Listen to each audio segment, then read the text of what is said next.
Oh shit, howdy y'all, how you doing? Welcome to the YouTube Saints, where I lost my way. My co-host, he has disappeared, and without the yin to my yang, I've thus cut my fucking hair off and gone full-blown country.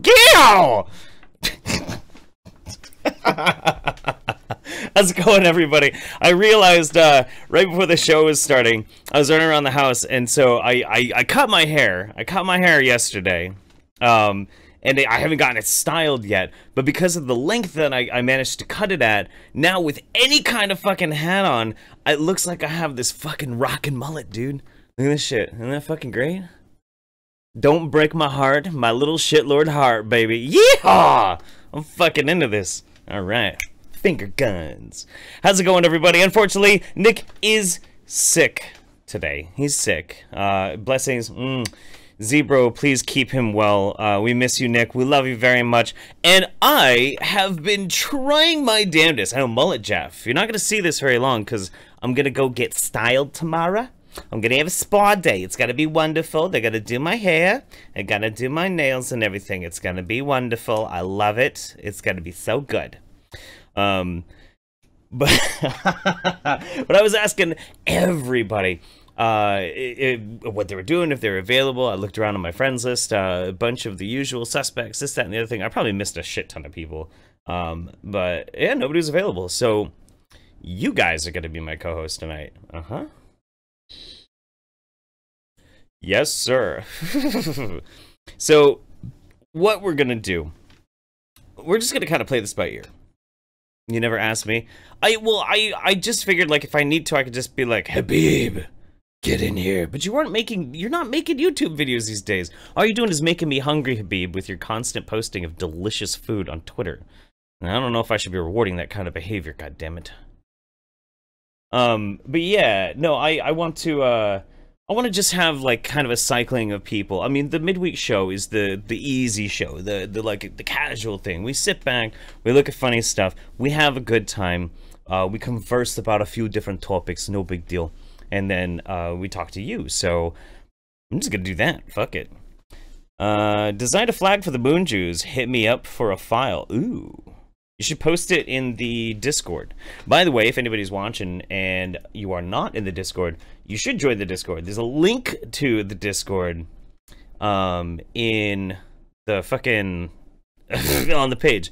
What about Wang? I want to get, I think it's Justin Wang, right? I want to get Justin Wang on like a full Sunday show. Like, yeah, because I don't know. I'm a huge fan of that guy now. A huge fan. I want him like on a full show and shit. Because I think we'd have a lot to fucking talk about. I think we ran in a lot of the same circles around, like, you know, science communication. Jeff, did you actually cut off your dreads? Yes, I did. Yes, I did. I needed to cut my dreads off a year ago. I really did. That was when I first noticed that I was getting tension alopecia, that's what happens with like a lot of black people get it, a lot of white guys with dreads get it, and white girls with dreads get it. And it's basically where there's so much tension constantly on the hair follicles that your dreads or your cornrows will actually start pulling your fucking hair out and doing damage to the follicles. Which is why I keep making jokes about my hairline and shit. But the only way to fix that is to not have dreads anymore. So yeah, I brushed them out. And then I chopped a bunch of them off. So, fuck it. Yeah, it's very sad. I mean, don't get me wrong. Like, I love having dreads and everything, but can't do the same shit forever, you know what I mean? Give me your best orky waff. I'll record you your own video for that mouth, I promise. I promise. Oh, what's up, Shannon? Shit, I should have asked you. God damn it. Shit, I should have just grabbed, like, a bunch of really different people. I look really good? You think I look good, Prince? Well, thank you very much. Appreciate that. This is not a fashion show, though. Before we move on to some of the things that I found, well, actually, the things that you guys found, people on Twitter found for me. Appreciate that. Love you guys very much. Is the ass kissing with you. Wang, wang, wang. Thank you very much, buddy. Appreciate that. Thanks to the host. I am actually going to do kind of a mailbag thing, because Prince Adu is watching, and I'm a huge fan of Prince Adu. She's pretty badass. Usually, on my second channel, I do mailbag unboxings, But I don't have enough together to do like a whole one, and I don't think she can wait. She really wanted me to open this like now.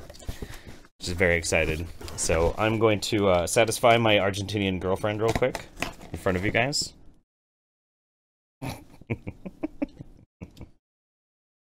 I'm getting, every time I look over at my second monitor and I see like me with the hat and the fucking and this shit, like I'm as weirded out as you guys are. It's really, really weird.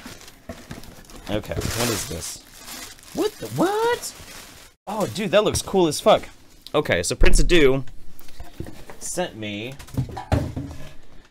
zombie tarot. Zombie-themed tarot cards. That's fucking rad. Where did I just throw that knife? The fuck did I just do with that? I am an idiot. The fuck? Oh, there it is. Brokeback Jeff. Hey. I'm your Huckleberry. Keep the hat. It looks good on you. This is my hat. I have like actually a big collection of cowboy hats. My favorite movie of all time is Tombstone, so it would make sense that I would have a lot of cowboy hats, you know? Not weird to look, oh, thank you. Appreciate it. I clean up kind of nicely sometimes. Don't worry, I'm never taking the fucking facial piercings out. Some people might get kind of weirded out by that. I want to see what these cards look like. These cards are fucking rad. Oh, dude. Yeah, let's pull a random one. Is this how the mystic people who do tarot cards and shit do this, right? You just like pick a random one. And it's supposed to be like your fortune or some shit. Two of swords. The glare is really bad, but it's a kid with these two zombies. He's got a chainsaw and a shotgun. That's fucking rad, dude. Those are really cool. Aww. I love you, Prince. You're great. I'll reward you later. That's awesome. Thank you so much. Appreciate that. Jeff, which version of Tombstone? The only version of Tombstone. Are you kidding me? Kurt Russell, Val Kilmer, fucking Sam Elliott, Powers Booth, and Bill. No. What the fuck was his name? He played Hicks in Aliens. You know who I'm talking about. Help me out with that one.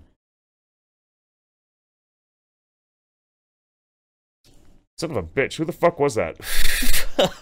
God, Michael Biehn. Yes, Michael Biehn. Thank you so much. Yeah, I wanted to say Bill Paxton, but that's not right. That's just because they were in like very similar things. But yeah, I got an assortment of really funny, interesting, ridiculous things to take a look at. Just articles, things to have fun with. And I also forgot that I put Trey Melvin up as my co-host. Oh, man. It's too good. Okay. Well, let me see. Am I all set up for... more or less. Yeah. There we go. Okay. We'll just do this, play this by ear. It's the first thing that somebody sent me, and I still am so shocked that this motherfucker is even still around. Was tweeted yesterday, Jonathan McIntosh, handheld game controllers with physical buttons are limiting and alienating to new players. It's technology from 40 years ago. Well, what the fuck do you expect, you idiot? What are you all, we're all supposed to use Kinects or something? We're all supposed to use, like, touchpads or something? Like, I mean, do you want everybody playing on, like, a fucking tablet or whatever? Motion controllers? There's a reason why we keep using buttons. We've been using buttons for over 100 years for different various things. They work. They're very simple. You push them. It's just so weird. I would expect if he was going to make this kind of an argument that game controllers are somehow problematic, why not make the argument that like game controllers are problematic because some people don't have thumbs? That would at least make sense. But I digress. But yeah, Jonathan McIntosh, I still want to know what happened between him and Anita. I really do. I'm fascinated. It's like watching an episode of Dynasty, you know, where you're really trying to figure out what was the reason why Bruce and Dinah are no longer together, you know? Like, I don't know. It bothers me. But yeah, also, if you want a chance to hang out and be my temporary co-host, we're gonna just cycle through everybody. You know, whoever wins the role is whoever wins the role. Then by all means, hop into the Discord, hop into the waiting room, and I will just do a random roll. And I'm gonna do one right now, and whoever gets in is going to be the co-host for this next article that we're gonna read. Didn't Nick give Jonathan McIntosh a comrade name? I forget. Can't remember. Denisha Carter. Wow, Rue does not offer a guest position. I am a cutie. You are a cutie. I should have asked you, Denisha. Damn. Well, now I'm settled on this. I have to just roll to get random people in. But you know, fuck. Yeah, I should have gotten you in. I could have just been flirting with you for an hour before we talked to anybody else. Fuck. That's what I get for not paying attention. Son of a bitch. Alright, let me get my random number generator up here. Okay. Just making sure I don't have anything, like, really revealing on my auto page, like, you know, some porno pages or something like that. Random number generator. What was it? It wasn't Comrades. It wasn't Comrade Starbucks. No, Comrade Starbucks is Dan Errol. Probably, like, Comrade Joystick is probably a good one, or Comrade Buttons is good, too. I actually really like that. That's pretty funny. Okay, so let's see. We are at 30 people in the waiting room. Let's go ahead and put this in. 30. 12. Who's number 12? 1, 2, 3, 4, 5, 6, 7, 8, 9, 10, 11, 12. God fucking damn it. This fucking troublemaker. I swear to Christ. What the fuck, dude? Guys, count it out in the Discord and you'll see exactly why I am very, very triggered. Very triggered now. God damn it. How the fuck do you do that? I have no idea. Well, I think you're doing it. Why don't you just admit it, Jeff? You want my dick, so you keep bringing me in here. I'm not saying I... Stop the ass kissing. I'm not saying I don't. I'm just saying, like... Oh, yeah. People couldn't even see that. Shit. It's because I had them all fucking weird. There we go. How you doing, buddy? No, I'm not going to make him do it tonight, only because my doctor got mad at me, so I can't drink anymore. Your doctor got mad at you for what? For too much drinking. Oh, for too much drinking. Well, shit, dude. I had to clean it up. My 2 nights that I like seriously drink are like the Saints nights. That's pretty much what I do. Yeah. But all right. So I guess we're stop the ass kissing with you. Aw, Zeta Blues. Thank you very much for the host. No, I actually, because it's tradition now. I will do a half shot of the death. I will. So I'll take a sip of my non-alcoholic beverage with you. All right, sounds good. For those who haven't heard about the death, JT, this is why I always get so triggered when JT gets in, because he always gets in. Is he sent me this Spiritus Zbigniew Polish grain alcohol? It's very flammable. Is that seriously the second word? Zbigniew? Zbigniew? I don't know. 96% alcohol, 192 proof. Needs to be like a made-up deity of Kekistan or something like that. Yeah, Zbigniew needs to be like I don't know, like a villain or something in Kekistani lore. Something like that. Yeah. Yeah, like Xenu to Scientology. Exactly. This will be like the evil god of excess or something, you know. Like nobody needs this. Nobody should ever actually put this in their body. Woo! All right. Oh, I'm glad I'm not one of those people. Do you know anybody who, when they get drunk, they can't stop hiccuping? Oh, fuck. I've never met anybody like that, actually. Really? I think that was like a cartoon thing. That's how it started. No. I think the cartoon thing was based off of real people. Like, some people will hiccup when they eat spicy food, and some people will hiccup when they have really heavy alcohol.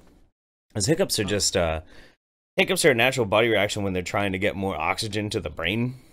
So, I think that's what it is. When I eat spicy food. I love spicy food, though. Mm-hmm.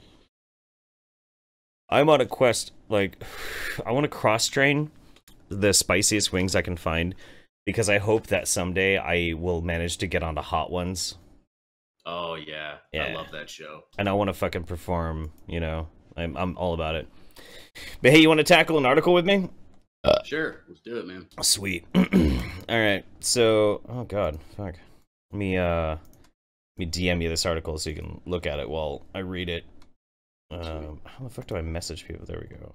There we go. Okay, I know what I'm doing. Bam, professional. Awesome. So, is it on Twitter? it's in Discord. Tennessee man is arrested after selling farts in jars without a vending license is satirical news. No shit. What the fuck? A Tennessee man being arrested for selling farts in jars without a vending license is fake news. There's no truth to report that the man is arrested for having sold without a license farts in jars. Rather, the news originated with a satirical news website, 8shit.net, published the article reporting that he'd been arrested for selling farts in jars. Now, why I think this is fucking hilarious, though, is this is another one of those fucking examples of a fake news story. And I mean, if, like, you look at the dude, it looks like the kind of guy who would sell a fart in a jar. He totally looks like a vendor of farts in jars. Mm-hmm. I mean, if I was looking for, if I was in the market for a jar full of farts, I saw him walk down the street, I would assume he would know where to go, at least, if not have him. Absolutely. Absolutely. He's a subject matter expert. It's written all over him. But Stop the ass kissing. the amount of people who were, like, sharing it, that it was actually real, was fantastic. It was phenomenal. And I don't know, I'm trying to remember an example of that happening before. Something epically stupid. It's usually on Facebook when it happens. You know what? I think it's on the tip of my tongue too. There's a fuck ton of them.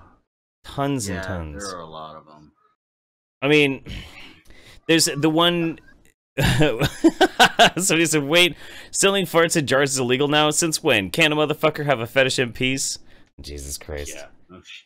The one that I saw just the other day on Facebook was a friend of mine legitimately was asking, is this real? And it was a story about the first human-pig hybrid. Did you see that one? Oh, yeah, there's a lot of those. Yeah. Probably. They market a lot of those as, like, aliens and, you know, but look at this thing that I found on YouTube, and people put together these little, like, yeah, you find them if you pretty much any cryptid you look for on YouTube, and you'll find that BS. Oh yeah, chupacabra and all that crap. Yeah, dude. I love how creative people get with it too. Like the human pig hybrid thing. It was like a little piglet, but they photoshopped in like this beautiful blue eye and like beautiful lashes. You know, one of those like tearjerker fucking things. Wow. It's like somebody been watching too many Disney movies and shit and know how to convey like sadness. Miss Piggy. Yeah, Miss Piggy. There you go. There you go. I mean, nobody wants to put Miss Piggy in a fucking formaldehyde-filled jar or some shit. That'd be fucked up. No. I would never do that to Miss Piggy. Just pimp her on the corner. Oh man. So what else you been doing this week? Not a whole lot. Just back and forth with my doctor trying to get rid of these headaches. I think we came up with a plan. That's good. But, other than that, yeah. That's other cool. Than that, just cycling through all that stuff. Yeah. Helping a buddy out with some of his stuff. You know, I don't work during the week because I work on the weekend. So. Oh, how do you manage to make it for the Sunday show then? I just watch it on my phone. I catch a little time off work. Good man. If I miss anything, I'll go back and watch it later. That's badass. Yeah, I had persistent and constant headaches that would not go away for like years and years and years. And I discovered totally by accident from a weird fetish party that I went to that it was this strange calcium deposit that had grown right up against my temple. Ooh. Yeah, and I had no idea that's what the problem was until I was at this weird fucking fetish party, and this Pierces guy came over and was poking my face, and he's like, "What is that?" I'm like, "I don't know." He's like, "I bet there's pus in it." I'm like, "Yeah, I guess so." He's like, "Cool, let's poke holes in it," and he started stabbing my face with needles, and then he squeezed. Yeah, oh dude, it shot across the room. It squeezed it all out, and then the next day, my headaches that I'd have every single day for like 3 years were gone. Nice. Go figure. Maybe that's what you need to do. You need to go to a piercing party and let somebody stab you a couple of times. It worked for me. Yeah, well, I don't feel any lumps, so. Oh, yeah. Well, my doctor did recommend acupuncture, which forever lowered my faith in her.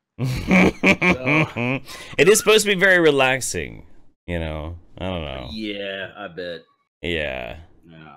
That's crazy. I'm not too into the feng shui. I'd rather, have medical treatment. But oh man. Just fucking send me to physical therapy. It's probably muscular. Yeah. Had problems before. Well, best of luck to you, man. I hope it all starts working out. Oh yeah, I've done this dog and pony show before. It'll be fine. Sweet. Man, you discover any cool channels this week or? I think.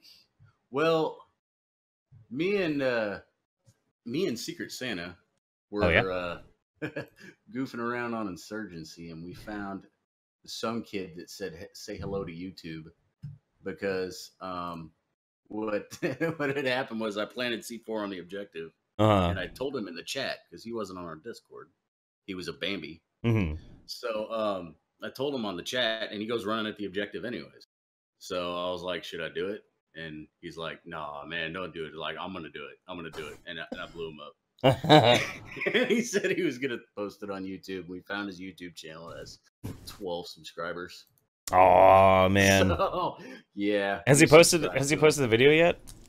No, I don't think he did, because I think he went back and looked at the footage and saw that I told him about it. Oh, yeah. So. That's funny. Well, cool, man. Hopefully I'll get a chance to hang out with you again here soon. Play some games, dude. Yeah, we'll definitely do that. Sweet. So, all right. Talk to you later, buddy. All right, man. See you later. And now I'm all alone again. I'm all alone. If I had any musical talent, I would write a lonely, sad cowboy song about how lonely I am. Are you guys like getting educated about hiccups in the chat? That's pretty fucking cool. Huh. I've got lumps on my head, but I blame them on the moon Jews. Well, I don't know. Have you caused an affront to them? So, also, somebody in the Discord made a flag for the moon Jews. So there you go. I imagine that is now the official flag of the moon Jews. You know what you should... I don't know. It kind of needs like a menorah or something. Or like a dreidel. I don't know. I mean, I like it. I like it a lot. But it needs something. Needs something. Notice you. I notice all of you. I notice all of you. Okay. So, let's... Wait, why am I switching? I don't even know I would switch back here. I think it's just because I wanted to look at Trey Melvin.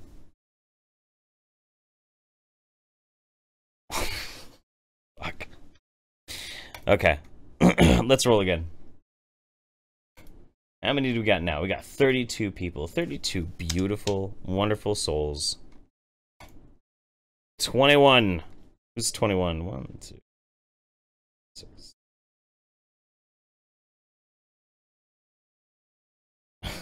18, 19, 20, 21. Oh, that would be Ryan himself.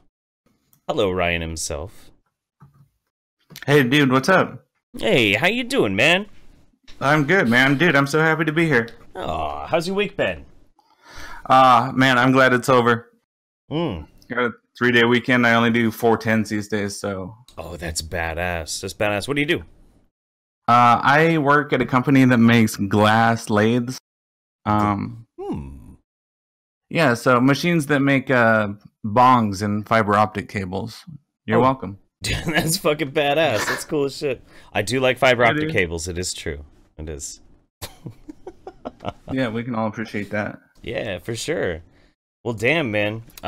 So yeah, what I have next, let me see. Oh yeah, good. I got it covered up, so I don't have to show everybody in the chat. What I have next for an article that you're gonna be my co-host here. I'm gonna message it to you in Discord. Alrighty. There we go. This is a doozy. This is one that was highly asked after. You know, there was a lot of people that like begged that we were going to cover this on the midweek show, and I guess we will. Did you see this one earlier? If you say so. No, I haven't seen it. Oh, shit. Oh, my God. This is an abortion of an article. It's really fucking bad. Oh, Christ. Okay. All right. Hope everybody's ready for this one. Here we go. Next article for tonight is Dear White People, You're Never Racially Discriminated Against, So Shut Up by Miranda Larby. This one, all right. This one got spread quite a bit because Dave Rubin, actually, of all people, Dave Rubin, who really doesn't try to shitpost too often, posted this out with... oh, no, it wasn't Dave Rubin. No, it was Philip DeFranco. Philip DeFranco is the one who blasted this one out. And really, how'd that work out for him? I imagine he got a lot of strong opinions. So yeah, let's take a look at this one. A recent poll published in the New York Times has found that over half of white people in America believe that they're being discriminated against. Yes, you read that right.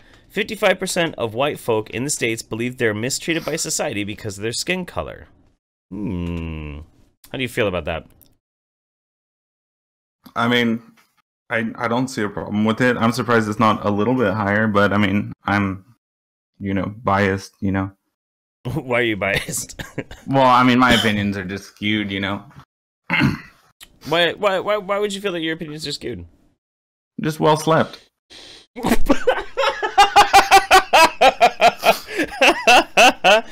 That's good, man. That's good. That is the position you take. Once you move beyond woke, you are well slept. Yeah, I mean, what I think is interesting about it too is I want to know where they polled first of all, and like what kind of demographics they were polling, that sort of thing.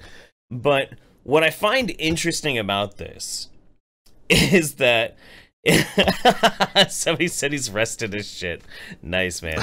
Yeah.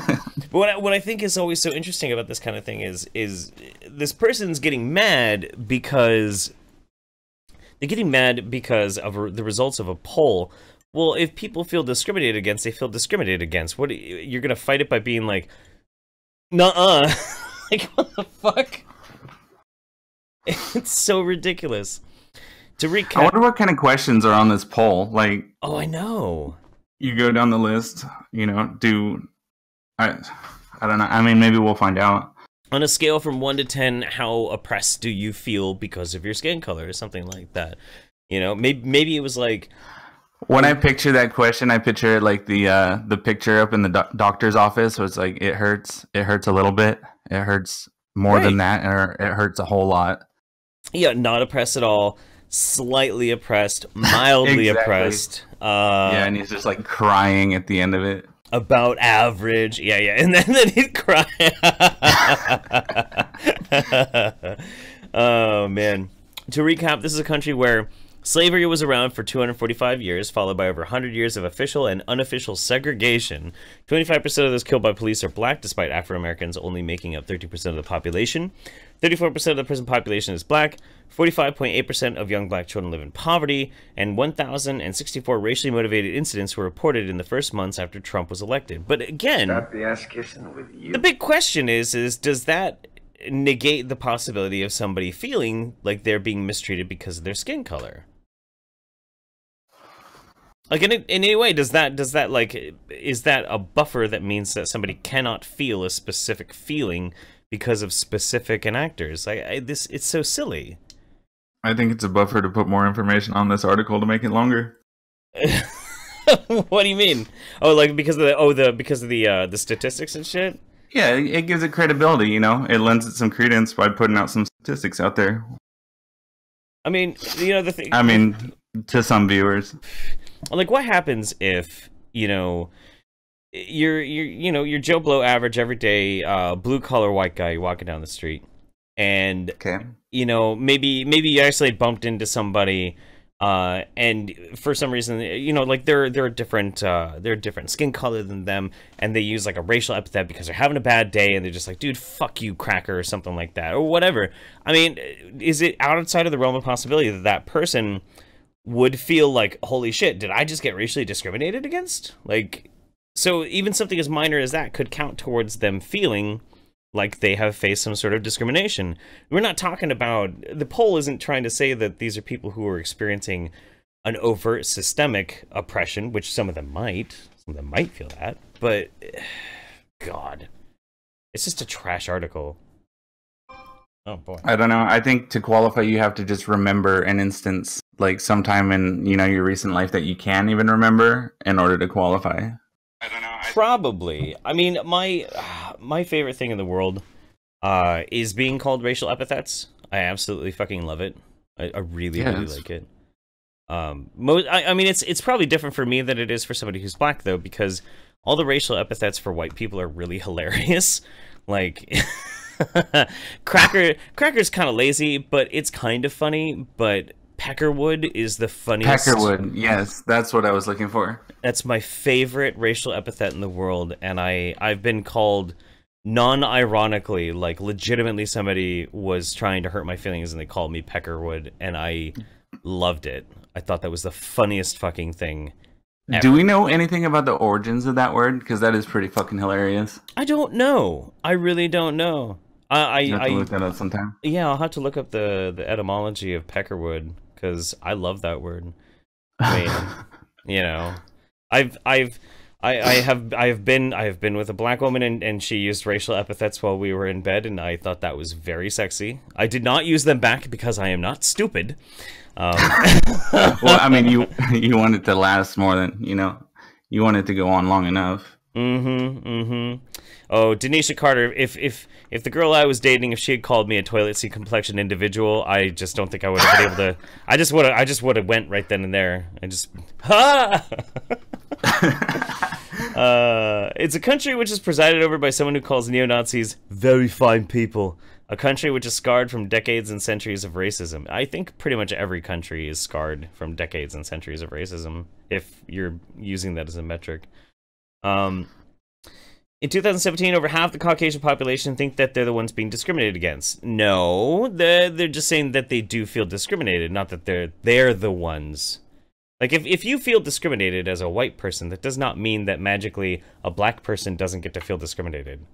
There's not like a finite amount of points here. But this is all based on race, right? I mean, I'm a Caucasian, and sometimes I do feel discriminated against, but I think it's mostly because I'm poor, not because I'm white. Yeah, I mean, to be honest with you, the only type of racial inequality that I feel I myself have experienced directly, aside from the time that I lost my job because it was given to an illegal immigrant, that did actually happen. That was pretty weird. I'm not bitter about it. Whatever, it was a shitty job. But I do see that there's an imbalance on the approach that you can take when it comes to racial situations, and you don't have to be as careful when you're talking in the negative towards white people than you do when you're talking towards non-white people. It doesn't really bother me that much, though. It's something that I notice, but it's just one of those things where I'm like, well, that's just where the culture is right now. It's shitty. Maybe it'll get better. I'm just gonna hope so and keep making racial jokes because they're hilarious. So yeah, honestly, I think one of the only times that I felt like it might have, like I might have been like about to have been discriminated against is like when you're applying for college and they ask if you belong to any specific groups. I'm like, is it gonna help me if I indicate that I'm like a 32nd Native American? Right. Yeah. No, because there are actual quotas for colleges. I mean, you know, if you're really that worried about getting into college, you could just tell them that, you know, you're, I don't know, sheepdog gender or some shit, you know. There can't be any others of those. Something they don't have any of yet. Yeah, so they're like, well, shit, we gotta get him in. Or what's your pronoun? You know. Sure. Woof woof and bark self. I don't know. A 68-year-old man from Ohio told NPR that if you apply for a job, they seem to give the blacks the first crack at it. Oof. It's kind of an insensitive way to say it there, buddy. Is there a pun intended? I don't know. Oh. I get it. I'm looking into this too much. Basically, you know, if you want any help from the government, if you're white, you don't get it. If you're black, you get it. I don't really know about that or the validity of that. I mean, from what I've found, it's all based on basically income inequality, or yeah, the inequality in income, class base, that sort of thing. I mean, there's no DHS quotas where they're like, we have to give more money to black people before white people. Yeah, sorry, we're all out of white money for the next 3 months. I mean, we can put you on a list, but it doesn't look good. Hey, Barbara. Yeah? Hey, we got any more of that white money left? No, we're all out. Well, shit, I'm really sorry about that, Bob. We just don't got any more white money left. You're just gonna have to fuck off. You know, like... Yeah, we can put you on the list. I'm sorry, there's nothing I can do. It's too good. This I love this article. God bless this article. What site is this on? Zebro, bless this article. It's from the Metro in UK. Let's see. When my dad visited the States back in the 90s, he said that he was waiting in a bus shelter when a white down and out came around asking for loose change. He approached the black people first, addressing them in a derogatory manner, demanding money. When it became apparent that they had none to hand, he went cap in hand to the white folk. That is the most bizarre and out of place personal experience. Like, what is it even supposed to convey? That there was a homeless white dude who was like mean to black people and then nice to white people? Well, holy shit, stop the presses. I'm sure that happens all the fucking time. Like, well, I don't know. I mean, maybe he just woke up and, you know, stumbled over there and then, you know, asked for it one way and then it wasn't working out, so he decided to ask nicer. Maybe. I mean, fuck. It's fucking circumstantial nonsense. Let me see. I might not have anything, but at least I have my whiteness is a real attitude. That sense of entitlement, even when you're literally begging for money, persists. For white folk to then turn around and plead victimhood is maddening. This is so interesting to me. I'll try to keep that in mind, I guess. I guess so. I don't know. When they get talking into privilege in this too is just fucking mind destroying. The thing is, however, when it comes to ethnic minorities, there are a number of reasons why people don't achieve top grade. Lower incomes, crap housing, single-parent families, poor schooling, lack of access to materials. Thank you. That's very true. I would believe that those things are actual factors as well. Absolutely. It's not that white people are inherently smarter than the rest of us. Nobody said that. Well, actually, some people say that, and they're fucking idiots. But it's that they've been in a position of privilege for so long that even the most middle-of-the-road student has a chance of getting into a Russell Group university simply because their parents can afford the extra tuition. What white people do you know? Who are you talking about? Most middle-of-the-road student has a chance of getting into a Russell Group university. You do know that most family, like the shrinking middle class, kind of denotes that there's a growing distance where families can't actually afford to send their kids to a nice university. I mean, what the fuck? Well, yeah, I mean, and even if that did hold any water, I mean, if you factor in like athletic scholarships, I mean, that probably sweetens the deal a little bit at least. Oh yeah. Oh sure. Absolutely. Athletics have taken on a huge, almost domineering role when it comes to colleges these days. Did you go to college? Right. I went to community college for just a couple years. Yeah, and me too. I mean, I don't know about you, but I still have to pay on my fucking student loans. Oh no, I just did the FAFSA thing. It wasn't much. I mean, it was just a little community college. Oh yeah. Yeah, no, I'll be paying off mine for a very, very long time. And my parents are middle class. My dad was in the military, a career military, went to reserves, ended up a postmaster of a city for a while, and he retired from both of those with huge pension. Like, my dad was really well off. We were middle class America. My parents could not afford to send me to fucking university. No fucking way. I was all on my own as well. Yeah, that's just fucking, it's so derisive, this assumption that, well, you white, so your parents can afford to send you to, no, not necessarily, and that's kind of a shitty thing to say. I can't imagine anybody that I know in a position to just be able to pay for college like that. I know, man, me neither. I mean, I should have hung out with more rich kids, I guess, but I did know there was my first best friend I ever had. His parents managed to pay for all 3 of their kids to go to university. And not one of them got all 3 of them got bachelor degrees. Not one of them is using their degree for anything at all. One got one in cultural anthropology and is now a cop. One got it in, I don't know, I think it was like ceramics, like a bachelor's in ceramics. And he does something else. He's a really smart, cool guy, and makes really dope ass ceramics in his free time. But that's not what he does for a living. And I don't remember what the sister did, but she doesn't use it either. And they didn't. I know people like that too. They didn't have to pay. They didn't have to pay shit. They have to pay fucking shit. And man, it's maddening. Fucking hell. All right. Well, anyway, is there a YouTube channel you'd like to shill or anything cool that you found on the net you wanna promote before we go? You know what? I just watched a couple playlists on the Fright Supremacy's channel. That was pretty cool.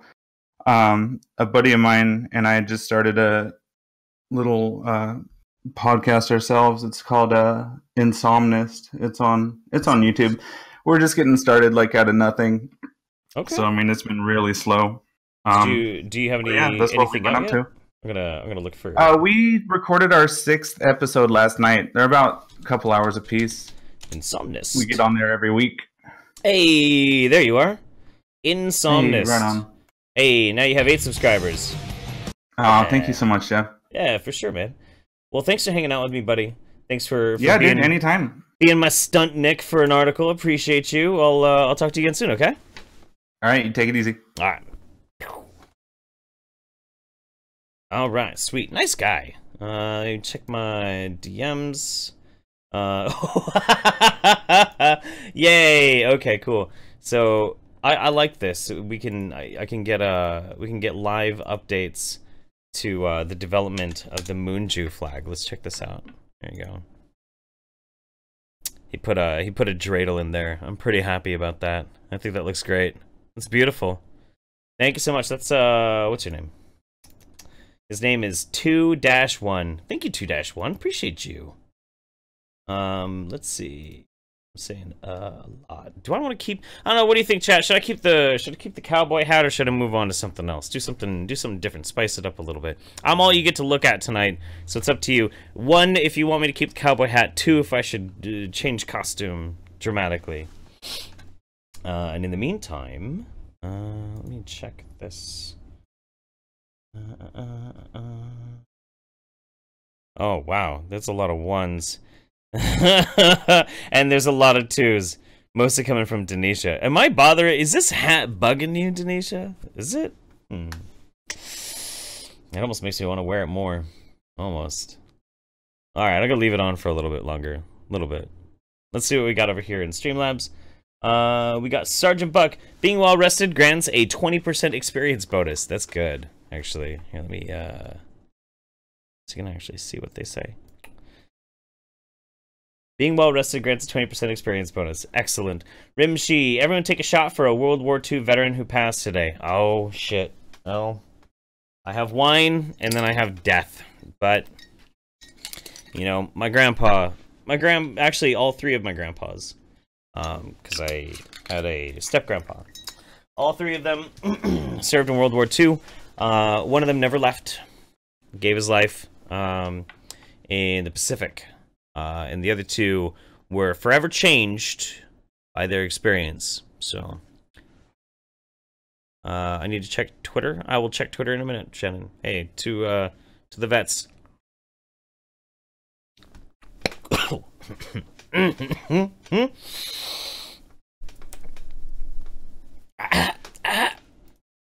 I'm just gonna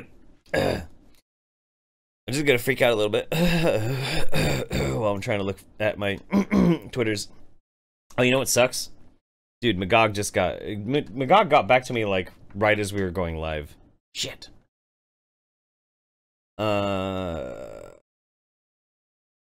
A sad cowboy song for Jeff Holland. Let's take a look at this. This is pretty good. This makes me happy. We need a new tab. A sad cowboy song for Jeff Hollandaise. Poor cowboy Jeff rides a lonely trail, brushed out the dreads, just has a ponytail. It's true. It's true. It's poetry. Oh, I'm a pussy for the death shot? Dude. Dude. You guys really want Magog? I mean, the thing is, I want Magog too, because I fucking love Magog. But we also... He just got done filming and he's editing right now. I know he would probably come if we do this, but I think instead what I want to do is I want to get Magog on for like another long period. I want him to be a return guest. Somebody said get Leon Lush. I would love to get Leon Lush on. I got to meet him at VidCon. Leon Lush is a fucking rad dude. He is cool as fuck. Just a great guy. Get Denisha on. I want Denisha to get on. But she's not in the waiting room, so I can't even randomly roll or fake roll to make sure she gets on. Okay, let's do this. How many people are in? 34. Oh, 2-1, the one who makes the flag, the Moonju flag. He goes by the name Brat, apparently. Okay, hello, Brat. All right, 34 people in. Let's do the roll. 34. Let's move this over. What do we got? 23. There's got to be some conspiracy theorist people in there. 23. Everything is 23. 1, 2, 3, 4, 5, 6. 17, 18, 19, 20, 21, 22, 23. That would be Rimshi. Hello, Rimshi. Hello. How you doing? Not too bad. I mean, I was the one who posted that Streamlabs. Did you? Which Streamlabs? Yeah, the vet. The shot. Everyone do a shot. Yeah, for the vet. Oh, that's good time. That's right. I was wondering why the name sounded familiar. I'm like Rimshi. Where did I just read Rimshi somewhere? So do you wanna tell us about this veteran? To be perfectly honest, I don't know a whole lot about him. He's my girlfriend's grandfather. Okay. Both her grandfathers served in World War II. I know the one that's still alive has pretty crazy stories. Oh, I bet. I fucking bet, man. Yeah, that's wild. That's absolutely wild. What about your grandparents? Did your grandparents serve? No, my grandparents didn't serve. I served in the Marines for about 5 years, but I never got deployed or anything. Gotcha. Yeah. Biggest regret I have. But Why? yeah, he just passed. But yeah, he passed away today, and so she's trying to get through work, and I just got out of class, came home, hopped on Discord, and here I am. Hey, sweet man. What are you studying? I'm an pardon me, inside wireman apprentice, electrician's apprentice. Hey, dude, that is a good fucking job. Super good job. My uncle was an electrician, and that ended up not only that ended up paying for his life, where to the point that he actually managed to afford his own fucking horse ranch. Like, he just busted his ass and worked as many hours as he possibly could, and like made himself like his perfect cowboy paradise and shit. And he loved the work. It's a good job. I think not enough people learn trades these days. Yeah, I would tend to agree with that. But yeah, it's been a lot of fun. I'm in my second year of the apprenticeship. Sweet. That's awesome. It's a lot safer than being a lineman, that's for sure. That's for fucking sure. Jesus. Well, yeah, an outside wireman, yeah. Ugh. I mean, all electrician work is dangerous. All of it. Well, it's only dangerous if it's hot. Right. Yeah, okay. Yes, that's true. But, I mean, you know, I don't know. I find the whole aspect of trade workmanship to be fascinating, and something that I was actively trying to get into myself when I was younger. when I was kind of a jack of all trades before I kind of settled down in my life. I was all over the place. I almost went for an apprenticeship for a plumber. Because I thought, I mean, I didn't really have any like, passion for plumbing. But, you know, I was talking to the guy, and he was telling me about, you know, how he fell into it, and, like, how well he gets paid, and how he's, like, intentionally sought after because of an expertise. An expertise of a job that, you know, otherwise that's the only way you really have access to that skill. And I was mesmerized. I was like, yes, please. It just didn't work out, unfortunately. Yeah, that happens. Yeah, for sure. Well, crazy, man. Crazy. Yeah, it's wild. I should, I actually have a really cool story about my grandfather from World War II, but I think I'm gonna save that until a little bit later. But for now, we actually have an article, if you'd like to help me with it. Sure. So this is kind of an older article, but it was found by a viewer, and she sent it to me, and she was like, this thing is pissing me off really bad, because I myself am disabled, so I was wondering if maybe you might be interested in taking a look at it. And I was like, okay, sure, fuck it. And I took a little bit of a look at it. I'm like, ah, crap. All right, yeah, let's take a look at it. So I just DM'd it to you in Discord, and let me get this set up real quick. Gotta get this moving to here. Fuck, I hate trying to resize some of these windows on the fly in the tiny ass like preview window. There we go. I think that's good enough. All right, transition. The article is, "This is why consent doesn't exist for disabled folks." Back in August of this month by Mia Mingus. Now, when I read the name Mia Mingus, I'm like, dude, this has to be fake. This has to be fake. But I think this is actually legit, because it is from Everyday Feminism. And they usually vet their shit, I mean, at least reasonably well, I think. Wasn't there... What made... Oh, go ahead. What made you think that it was fake based on the last name? Yeah, Mia Mingus. I mean, that just, I don't know. Mia Mingus just doesn't sound like a real name. Mia Mingus maybe, but I definitely know someone who had the last name Mingus. I don't remember his first name because it was while I was in the Marines, but he was kind of a dingus. Mingus the Dingus. God, that would have been an awful last name to have, like, when you were in elementary school. Jesus fucking Christ. Oh my God. Well, it would be better than joining the Navy with the last name Samples. Oh, fuck me dead. Semen Samples! Yeah, that's good. That's really good. Let's see. Let's look at this abortion of a good article. Forced intimacy is a term I've been using for years to refer to the common daily experience of disabled people being expected to share personal parts of ourselves to survive in an ableist world. So this is supposed to be written by a disabled person to talk about the problems with consent and being disabled. This often takes the form of being expected to share very personal information with able-bodied people to get basic access, and it also includes forced physical intimacy, especially for those of us who need physical help that often requires touching of our bodies. Now, I'm assuming that what they're trying to talk about in this instance is they're talking about things like, say you're a paraplegic and you need to, like, say you're getting on like an airplane, you know, and they need to move you from your chair into your seat, etc., etc.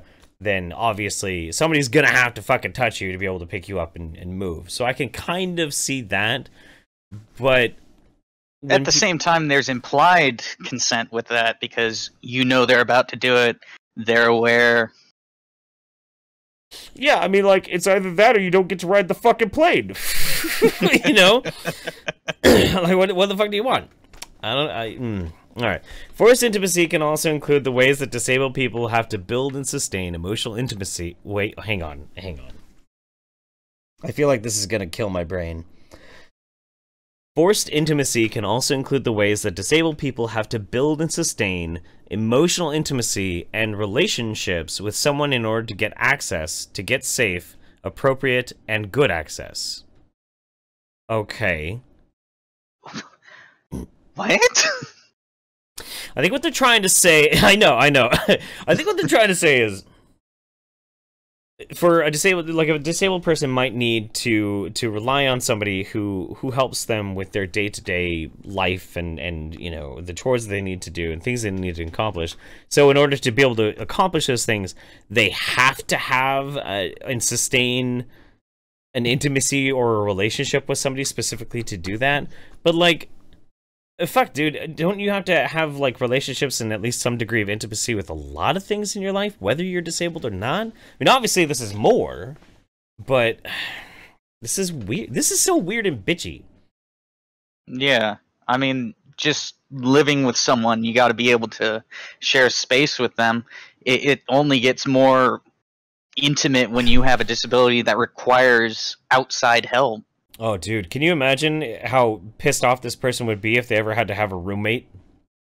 You know, like, you know, I am forced, because I can't afford the full rent, to have to maintain and build this intimacy and relationship with this person who lives with me. Yeah, no, that just seems absurd. I mean, it's right along the same potential logic. Sure. Then again, how much logic do they maintain? I don't know. I have to, or at least internally consistent logic.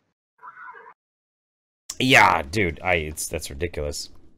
I've experienced forced intimacy my entire life as a disabled child, youth, and adult. I'm always expected to do the work of opening myself up for others' benefit, education, curiosity, or benevolent oppression. Hang on. Hang on. I have to reread that because I can't believe those two words just came together. I am always expected to do the work of opening myself up for others' benefit, education, curiosity, or benevolent oppression. That just makes me think, don't build the fucking ramp! Benevolent oppression! What the fuck is that? What the...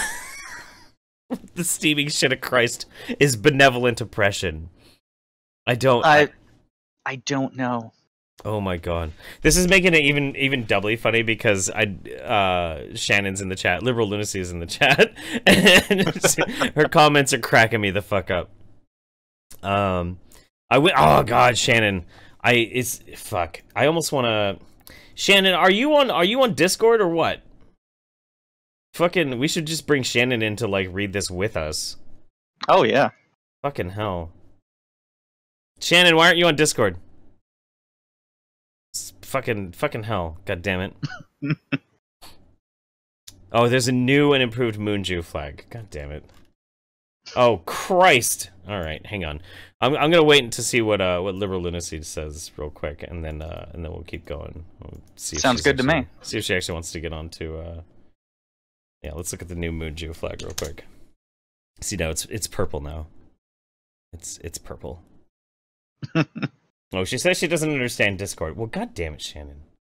Whose fault is that? I know. You know what? Your lack of understanding how Discord works, Shannon, aka Liberal Lunacy. By the way, everybody go subscribe to Liberal Lunacy because she's great. Your lack of understanding how Discord works, I feel, is benevolent oppression, and I don't appreciate it. Forced intimacy is a cornerstone of how ableism functions in an able-bodied supremacist world.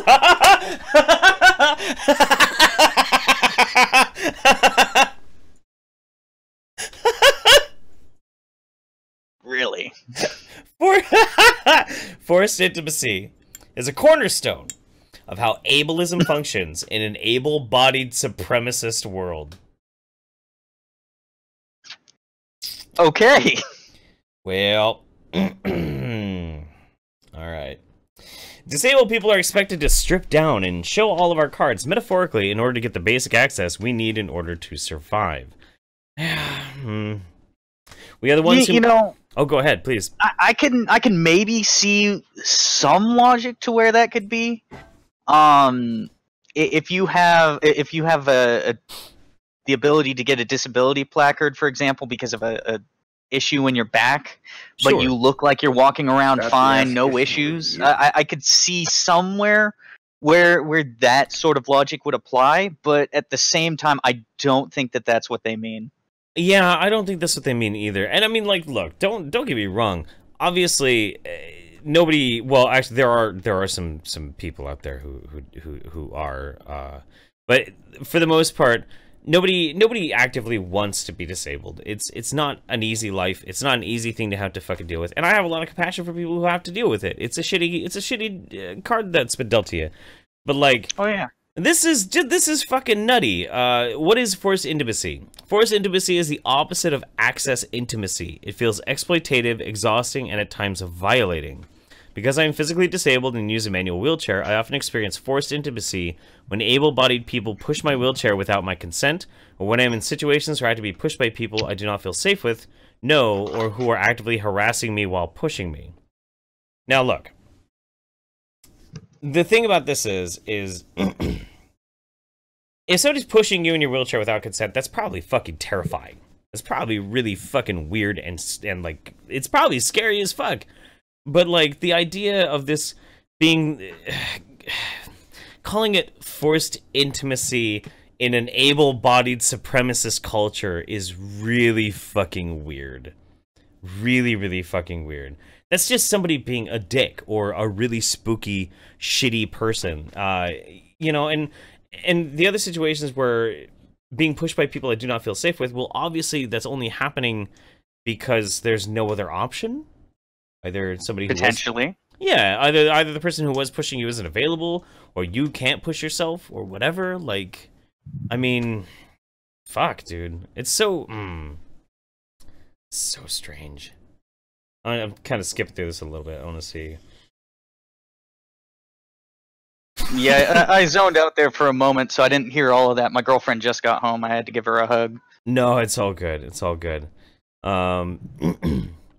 Disabled people need more from the world. Forced intimacy is also my entire experience in the medical industrial complex, so that's good. With doctors, nurses, brace makers, physical therapists, and practitioners, none of which I ever consented to. Well, then why are you going? Then why go? Why do it? Then why okay, if you are not consenting to doctors checking you out, then you're not going to get seen by a doctor. If you're not consenting to the brace maker, then you don't get a goddamn brace. What is this that I never consented to? What the fuck? Like, if you don't want to consent, you don't have to consent. This is so bizarre. Yeah. I mean, I guess to some degree there are times where you have to begrudgingly consent, but at the same time, that's still a choice. You can do it the hard way. There's no point in time where, man, my back is up against the wall. If I don't allow this brace maker to make a brace for me, I will die? What? No. There's no point where you're ever forced without consent to go and talk to the brace maker. What the fuck? Jesus Christ. This is awful. Now I see why this is pissing off that lady earlier today. All right, let's wrap this up with a little bit more. Able-bodied people could do better. Able-bodied people treat access as a logistical interaction rather than a human interaction. People I don't know or who have never even had a conversation with me about disability casually expect me to be my access person without realizing that there is significant trust and competency that must be built. That's just people being naive. It's not like the worst thing in the fucking world. It's just people being naive. Yeah. You know, and if somebody's like, "Hey, I want to be your access person," that's them offering something. You know, you don't have to accept it. There is consent. Again, it's consent. Yeah, that's what that whole thing means. I don't think this person actually knows what the word consent means. Well, to be fair, it is everyday feminism. Yeah, that's true. That's true. Fuck. Somebody needs to do like an everyday feminism song where it's a remix or like a parody of It's Everyday Bro, but it's Everyday Oppression Bro or something like that. Something that thing. That'd be good. Somebody a lot smarter than me should make that song. But yeah, man. Sweet. I don't know. How do you feel about this article in general? A mishmash of just confusing vomit. Gotcha. How do you feel about Liberal Lunacy not learning Discord, so she couldn't read it with us? That's terrible. That's know. just... It's an abomination. Shame. Shame. Sad. Low energy. Anyway. Pretty much. No, I love you, Shannon. You're great. Have you found anything really cool this week, or anything you want to shill out? Any cool channels? Well, I haven't found anything really cool, but I did have an old friend send me a GoFundMe for some medical bills that she's got to deal with, if you don't mind. Oh, sure. Go ahead. Absolutely. My friend Garbeille, I have trouble pronouncing her last name. I think it's Rene. She's got AIDS. She's had cancer. She's had a lung removed, which caused the loss of her voice. Jesus. And now she has lesions on the brain, and she's got she has to get surgery to get those removed. Hang on. So this is okay. Shit. Wow, that's a lot to unpack. So you have somebody who had cancer, has AIDS, lost a lung, and now has lesions on her brain. Well, the lung was because of the cancer. It was a lesion on her lung. That's why they removed the lung. And she had already gone through several operations to remove portions and try and get the lesion, but it kept coming back. Well, send me in Discord the link to the GoFundMe. Absolutely. She's a great person. Mm-hmm. Fun-loving individual. I mean, I there's not much that I can say about her that is negative. Oh, for sure. No, I want you to smear your critically ill friend now. I don't know. Yeah, no, let's take a look at her GoFundMe real quick. She doesn't say a whole lot of what I just said on there, just primarily the cancer bit. Yeah. But, I mean, it's not like she's been very quiet about the age. She's actually taken it as a point of talking about that, to the point where she said that the main reason she has AIDS is because she found out she had HIV, and she's like, no, I can't be sick. I feel fine. Oh no. Yeah. That's rough, man. I feel fine. And it just kept getting worse and turned into AIDS. And now she's outspoken about like AIDS research. Good. AIDS research. And her, if I remember correctly, her cancer was AIDS related. Oof. That's rough. Stop the ass kicking. So, all of her problems stem from that, it looks like. The GoFundMe is help G regain her muchness. Links in the Twitch chat right there. If anybody's interested. Yeah, wow, that's rough. That is some rough ass shit. My heart goes out to her. I wish her only the best, my friend. I hope her the best too. Yeah. I mean, she's trying to knock things off her bucket list, but hopefully she can stick around for a while. Gotcha. I mean, yeah. I'm pretty sure she's already beaten the doctor's estimates by a couple years.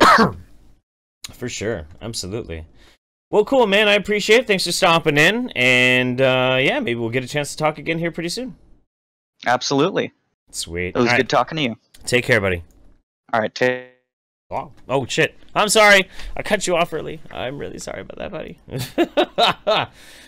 My God. My lungs are fucking killing me. I got one more article. And I'm gonna pull somebody in, and then once we're done with that, I'll see how I'm feeling. You know, I'm feeling pretty good, feeling all right, doing pretty good. Fuck, I think, is it time for? I don't know. I kind of like the cowboy hat. I just wish I could, like, I want to wear my new fancy sunglasses. I just got these. These are pretty good. You know. You like them? I like them. I think they're pretty amazing. Kind of pops my hat up a little bit, a little uncomfortable. Let's take a look at Streamlabs. Over here on Streamlabs, we've got, oh boy, Deasexion, get a feather for that headband, scrub. Yeah, I should get a feather for that. I do actually have like this fedora hat that this girlfriend that I was dating for a long time, she would make these big, like, feather pins and things. It's this huge garish thing. It's ridiculous. You look like a pimp from the Midwest. I should. That's what I'm going for. Is the audio messing up for anybody else? I don't know. Is the audio okay for everybody? Let me know how the audio is doing, everybody. Wonder Why says, well, you read the article, everyone. We have to go after Lynn for admitting to being in sexual contact with Herbert Walker Bush. She shouldn't have put herself in a position to allow him to exploit his own sexual desires. He can't consent, Lynn. Oh, my God. Oh, my God. Oh, that's a good point. Okay. For those who don't know, this actress, I don't even know what her fucking name is because I don't really care. But she, in the wake, and this is actually a good segue into what we're going to be talking about next. She, in the wake of like the Harvey Weinstein thing that's been going on, she accused George Herbert Walker Bush of grabbing her ass. Now, she didn't say he grabbed her ass. She said he sexually assaulted her during a photo op. This old, barely alive, fucking wheelchair-ridden man grabbed her butt. Sexual assault. Well, Wonder Why makes a good point. We have to go after her for admitting to being in sexual contact with him. And then she shouldn't have put herself in that position because, well, she's allowing him to exploit his own sexual desires. He can't consent. Can't consent. He's like 90. I don't know if he's 90 or not. I mean, he's old. All I know is Jimmy Carter is still rocking. Jimmy Carter's like curing the world's diseases and parasites and shit. And George Herbert Walker like can't even get up off his goddamn chair. Lazy son of a bitch. That's really mean. Hang on, I have to cough.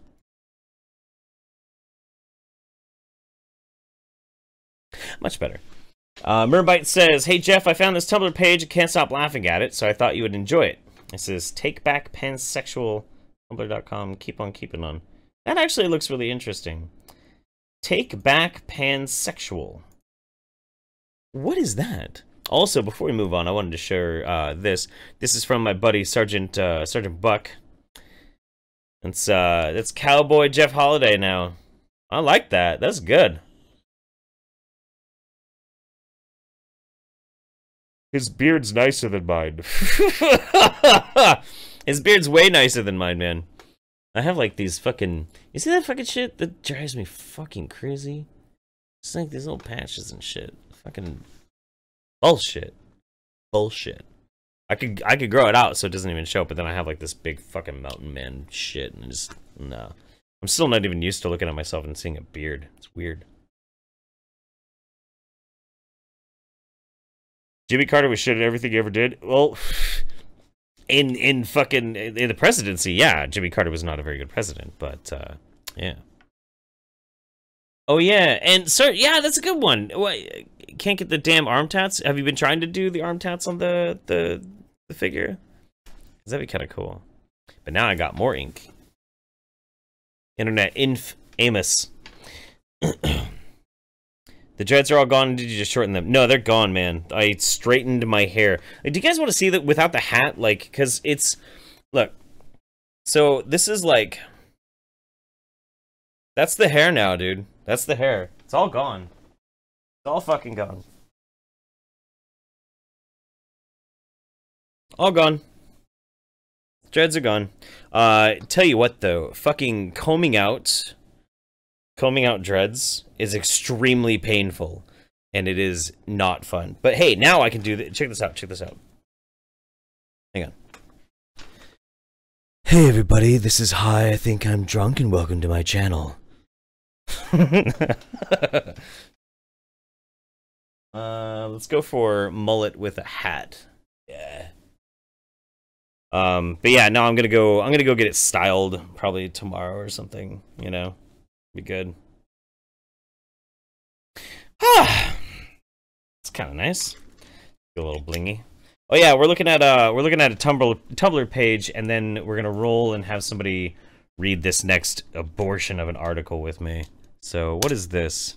Get a perm? I'm not getting a perm. Let's read the about page. Hi, my name is Rusty. Actual pansexual, trans non-binary, demi-barbecue, demi-hibachi, grill, gender, and gender flux solar cooker. Pronouns are they, grill, themself, grill self. No, no barbecue earth interact.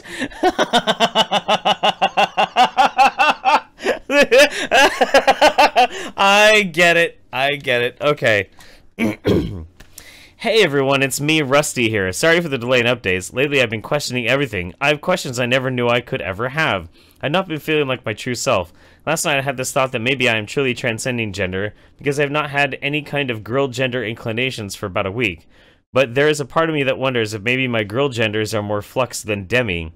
There's no kind of oppression like being trapped in a homo sapien gendered body when you are not one. When your gender is constantly fluxing and changing almost every hour, how are you supposed to keep up? Here, let's read one more. This is all about true pansexualness, people who identify as a pan. Hey everyone, I'm literally shaking right now. I'm deeply questioning my genders tonight. First of all, I'm having major tongue dysphoria and don't feel good about my warming rack. Secondly, it's been difficult to incorporate the elements of barbecues, hibachis, and solar cooker grills with my gender expression in a way that makes sense.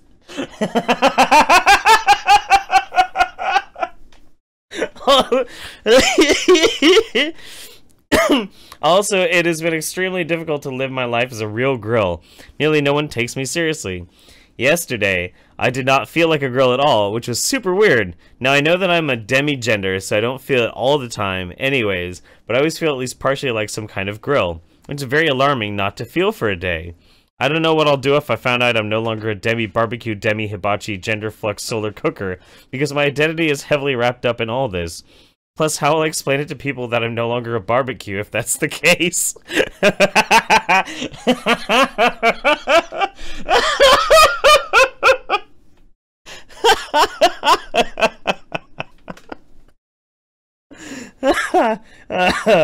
You know what? Bless you for sending me that. Bless you. Who was that? Merbites. You the man, Merbites. You the man. All right, let's get one more person in here. You got 33 people. Ooh, you know what? Real quick before we do that, let's check something. Got 154. Let's see what rating we are on talk shows on Twitch. Let's check this out. Morty. Number 3. Hey, look at that. We're number 3, guys. Number 3. We're just behind Alienware and regular Twitch. That's weird. But we are kicking. Hey, look at that. Hey, look at this shit. Look at this. WrestleMania 26. Holy shit, dude. Holy shit, dude. Illuminati confirmed. On the 28th of March at 7. So, like, like a half an hour before we went live, I messaged Ben. I was like, "Hey, dude, what are you doing?" He's like, "Oh, I'm just working on some stuff." I was like, "Hey, cool. Do you want to co-host with me on my show?" And he's like, "Oh no, I gotta do my show." I'm like, "Oh, okay, that's fine. Well, we're kicking your ass on Twitch, Ben. I'm sure there's a lot more people watching on YouTube, but we're kicking your ass at Twitch. Come at me, bro." That's funny. That's good. That's good shit. Anyway, let's not get petty. How many people? 34. Oh, fuck me dead. Okay. 34. Generate. 8. 1, 2, 3, 4, 5, 6, 7, 8. Ooh. I have never talked to this person. Fuck. I need to figure out a way to make Discord scroll when I'm dragging people. Oh no, I could just right click them and move to. Hey, dead agent. You gotta mute yourself, bro. Oh, holy crap. Hello. Ah, there we go. Gotta mute the actual stream. How's it going, man? Ah, nothing. 5:30 a.m. It's 5:30 a.m. where you're at? Where do you live? Finland. Oh shit! Oh, right on, man. I am ethnically mostly Finnish. So I hear. Well, that's crazy. And I always get along with the Finns really, really well. You don't talk in a very heavy Finnish accent, though. You have very clear English. I try. That's crazy. That's something that I've kind of wondered for a while, though, is, do the people in Finland, is English, like, as widely spoken enough that it would be that like, clear and concise? Well, most people. I know some people who only speak English, like they're exchange students and whatnot, and they get along just fine with English. Interesting. Yeah, because I have these two friends of mine. They're both born in Finland. It's two sisters, and there's the younger sister, and she speaks English, and she sounds completely fluent. She sounds like a normal American, even though she was born in Finland. Her older sister, and they both moved over at the exact same time. Her older sister, Kaisa has just the thickest Finnish accent. Can speak fluent English, but like you can hear the Finn. You can really hear the Finn. And I was very curious about that. Yeah. I don't know. I'm guessing it sounds something like this. Yes, it does. Yes, it does. It's like half my family. It's just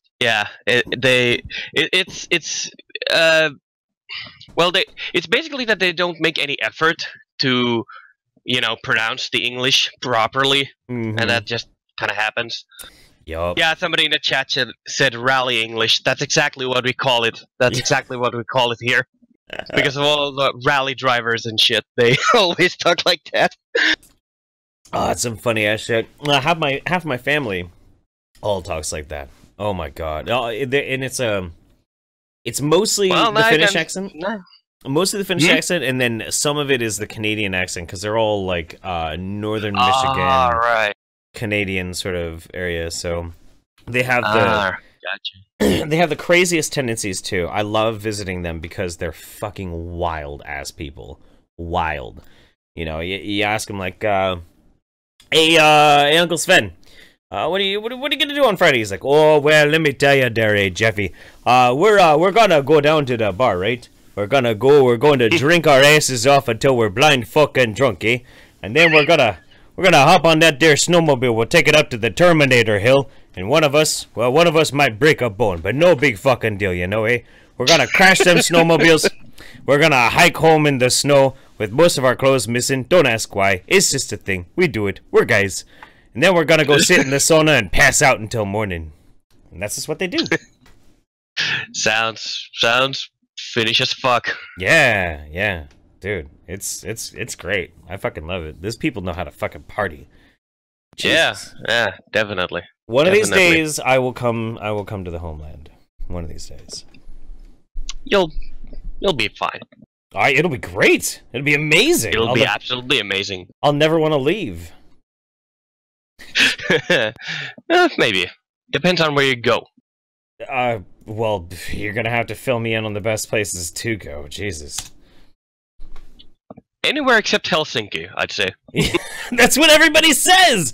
Everybody says just don't go to Helsinki and you'll be fine. Helsinki's not fun. You know why? Especially for you, I think it would be bad. Why?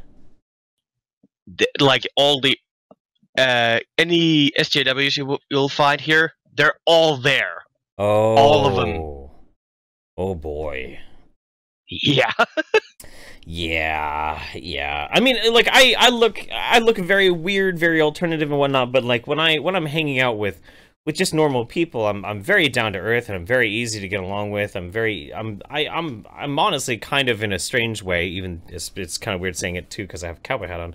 I'm kind of a country boy, a little bit of a country boy. How I was raised up in elementary school, and so. People who don't necessarily live in big ass cities, I get along with really good as soon as I get over the fact that I look weird. But yeah, no, SJWs and me do not get along. Just don't. Yeah, I don't get along with like really. How would I put this? City ass people, if you get what I mean, like really. Yep. Like trendy bullshit. I hate that. I just Yeah. And I don't know. I like more go to the countryside sometimes. shit like that. Absolutely, absolutely. I mean, I like partying like I'm in the country when I'm in a city too. That's a lot of fun too. You just have you have to have a lot of people who are really rowdy to do that, and hope you don't get pulled over by the cops. But anyway, we've got an awful article, and this just came out yesterday. It just came out yesterday. I just sent it to you in Discord. This is probably bullshit, but it is topical to what's been going on lately in the news. So, oh boy. Yep. Patios. Oh shit. Yeah, the Pathos blogs. This is from David G. McAfee. And David G. McAfee is not the worst out of the Pathos bunch, but this is pretty weird. Any relation to what's the name of the fucking antivirus guy? John McAfee? Any relation to that guy? I don't think so. Maybe. Fun little tip. Would be kind of funny if there was. That's true. I did actually work for McAfee.com actually. Really? For a year, yeah, I did. Back in 2000. Yeah, the year 2000. Crazy. Notice any crazy from John? Well, he wasn't there. He was in LA. I was working in a satellite office up in Portland, but yeah. So here we go. Okay, Here's this dog shit article. Neil deGrasse Tyson accused of raping a former student. We'll let the chat freak out here for a second. Oh my god. So in this, he says, I'm only reporting allegations and not encouraging anyone to presume Tyson's guilt. In fact, I firmly believe that a person is innocent until proven guilty, and this is no exception. I'm only delivering the relevant information from the perspectives of the parties involved. And that's exactly why you need to write this in big letters. Anyway. I know. Since the downfall of Harvey Weinstein, the movie producer who has been accused of sexual harassment or assault by more than 40 women, people all around the world have come forward to call out abuse by men in power. The most recent name on that list is popular astrophysicist and science communicator Neil deGrasse Tyson. I think it's kind of telling too, just to make a quick mention. Like we see these odd kind of societal trends, these fads in everything, and you like when you think about fads and how they used to be. When I was growing up, like big fads were pogs or slap bracelets, things like that. You know, Dinosaurs the TV show. But as the world has gotten crazier, fads have become really weird. Yeah. Victimhood is fashion now, apparently. It is. It absolutely, and it's been victimhood and persecution has become a fad and has been for the past 3 years. And you know, I also love. Oh, go ahead. I also please. love that because of that. This 40 women thing. It's like, well, okay, how long does it take to get that kind of response from social media now? Right. And you know, people are intoxicated by attention. The idea of being able to, with one simple statement, suddenly have all eyes on me, that's almost irresistible for someone, especially if they don't have a whole lot of scruples. So the longer this whole Harvey Weinstein thing goes on, the more hashtag Me Too keeps going on, the less I am able to pay attention, because I know that there are going to be those people out there who manufacture their own controversy to get attention. And this, I really hope that is what this is. Let's hope. Because I love Neil deGrasse Tyson. Yeah. Last week, a journalist writing for Medium listed Tyson as a screen celebrity who had been accused of rape. Medium, the most trustworthy of sources. I know. Wow, a journalist for Medium? Wow. A journalist for Medium. When are they going to acknowledge Mombot, the journalist? Mombot is a better journalist than most of these fuckers out there. She absolutely is. Holy fuck, she is awesome. Some fucking love for Mombot, please. Jesus Christ. As a fan of Tyson's activism and writing, and someone who has met him in person, I also quote him several times in my new book, I decided to delve deeper into the allegation and tell the whole story. Who is she? The accuser is Tchia Amet. Tchia Amet, a musician, healer, and teacher. She's a healer. She classifies herself as a healer. Okay. All right. Heal. Oh. She's a healer. Okay. All right. I don't know. That hippie bullshit just that's always funny. Oh, she's a healer. All right. Who says she graduated galactic astronomy in the graduate program at the University of Texas in Austin, and she wanted to become the first black female astronaut. In a blog post in October 2014, she claimed she was a grad student at the time Tyson was there and that he drugged and raped her. Oh boy. There's a lot of just barely just. I'm still trying to process a lot of this. I know. This is like a roller coaster. Ahmet said. Wait, what was it? Galactic Universe. What was it? It was a. I don't know if that's actually a thing. Galactic astronomy in the graduate program at the University of Texas in Austin. Galactic astronomy. University of Texas in Austin. And wanted to be. That sounds fake. I'm just wondering if you're a healer. Why go for such a lowly thing than as an astronaut? You know. Yeah. I mean, you just point somebody and they get up and walk and shit. That's cool. Right. I'm trying to like. Okay, so let's do fraud, waste, or abuse. No, I'm trying to figure out if this is a fake, like one of those like diploma mill places, but I don't think it is. Okay, no, it's not a diploma mill. All right, I just wanted to look. Well, probably not. If this doesn't that mean that University of Texas? Wouldn't that mean that if she's accusing Neil deGrasse Tyson, wouldn't this is not kind of imply that? Well, whatever. Well, no, this isn't University of Texas. This is University of Texas in Austin. That's the full name of the college. Yeah. So it's not. It's one of those colleges where like you'll have like University of Ohio, and then you'll have like the University of Ohio in Jesus Christ's name or some shit, and that's a totally different college and very different. So what the fuck? I don't understand your fucking school system. What the shit? Neither do I. Yeah. So okay.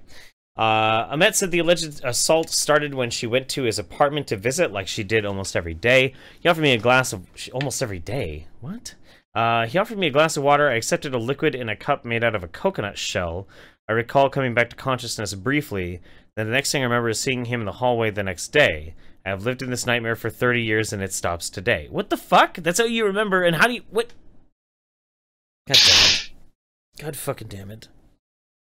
I know this will be difficult for many of you to believe, understand, or to know. However, I know that this is the truth. Those who know me well can attest to the fact that I've lived with undiagnosed PTSD of at least 25 years. Fascinating. What it took you that long to say, yeah. I never get this. I never understand this part. Like, if somebody assaults you, go to the cops immediately. Like, what the fuck are you? I don't get it. I never get it. And that's even from legitimately people who have been. I still don't get it. Yeah. This is rough. She also said Tyson was the reason she didn't further pursue her dream of reaching the stars and becoming a full-fledged astrophysicist, and accused him of telling students they could pass Astronomy 101 if they gave him a blowjob. Ugh. That's, wow. Yeah. Let's see. Apparently she's tried to, like, complain that this is something that actually happened a few times now. She tried to get Hauntus Farmer of Science 2.0 to post about it. I don't think Tyson has ever replied to it. It's basically like a baseless, just like, I had PTSD because I blacked out one random ass night, and so I think that this world famous astrophysicist and beloved public figure, he raped me. Yeah, I conveniently blacked out, and of course that means somebody raped me. Yeah, that makes sense. It just, you know, it's the thing is too. I blacked out in presence of a man, therefore I was raped. Well, you know, according to some people, all men are born with rape in their hearts. I mean, that's natural, isn't it? I mean, fuck, dude. Like, that's what I do every Saturday night. I just put on my raping suit and just go raping. Yeah. You know, when I got my ass slapped the first time, I didn't scream in agony. I yelled, "Rape!" Yeah. Me too. Absolutely. Desire was already born. I know. So, like, you heard about the thing with George Bush, and you know, he grabbed some girl's ass and that sort of thing. You just talked about it, I think. Yeah. Senior, yes, can't get up from chair and shit. Yeah, Herbert Walker. Honestly, I'm just like, you know, even if he did it, I don't think anybody would care, including himself. Mostly because he's probably like, you know what? I'm gonna die soon anyway. Let's have some fucking fun! Yeah, I'm just gonna grab ass, because, I mean, fuck, what are you gonna do? Beat me up? I'm a dying cripple. But the thing that bothers me, though, is, like, because they use, when they report on this, they report on it as a sexual assault. And by technicality, yeah, okay, I guess it's a sexual assault. And alright. And yeah, it could be uncomfortable when somebody does that. Sure, I get that. But, like, for fuck's sake, dude, I can't even go to this, there's this bar in town. It's a meat market. And everybody who's horny and single goes there and they dance around. And I am by far not the hottest ticket on the goddamn dance floor. But every time I fucking go there and I try and go dance, at least 1 to maybe 3 drunk-ass bitches and at least 1 or 2 drunk-ass dudes are trying to grab my fucking cock. So by me even, like, stepping foot in that place, I'm getting sexually assaulted by technicality all the fucking time. I don't complain about it. I'm just like, fuck, okay, well, that happened. That's shitty, but whatever. All right, I'm just not going to go there anymore. My suggestion to this chick would be like, don't hang out with that weird crippled dude who grabbed your butt. That's usually a pretty solid suggestion. Do we really need to warn the entire planet that this dying fucking cripple might grab your butt? So by all means, stay away from this dying old man. Alarm letters, everybody. Yes, and you know, maybe we'll need to stay away from his grave too. You know, arm coming out of the grave, grabbing somebody's ass, like a horror movie. You know, you just pass by to pass a flower, pay respects to a former president. You turn around to leave, and all of a sudden, whoo, grabs your ass. You know, skeleton hand. Yes. Then you can write a blog post on Medium about how you were sexually assaulted by the corpse of a former and get president. called a journalist.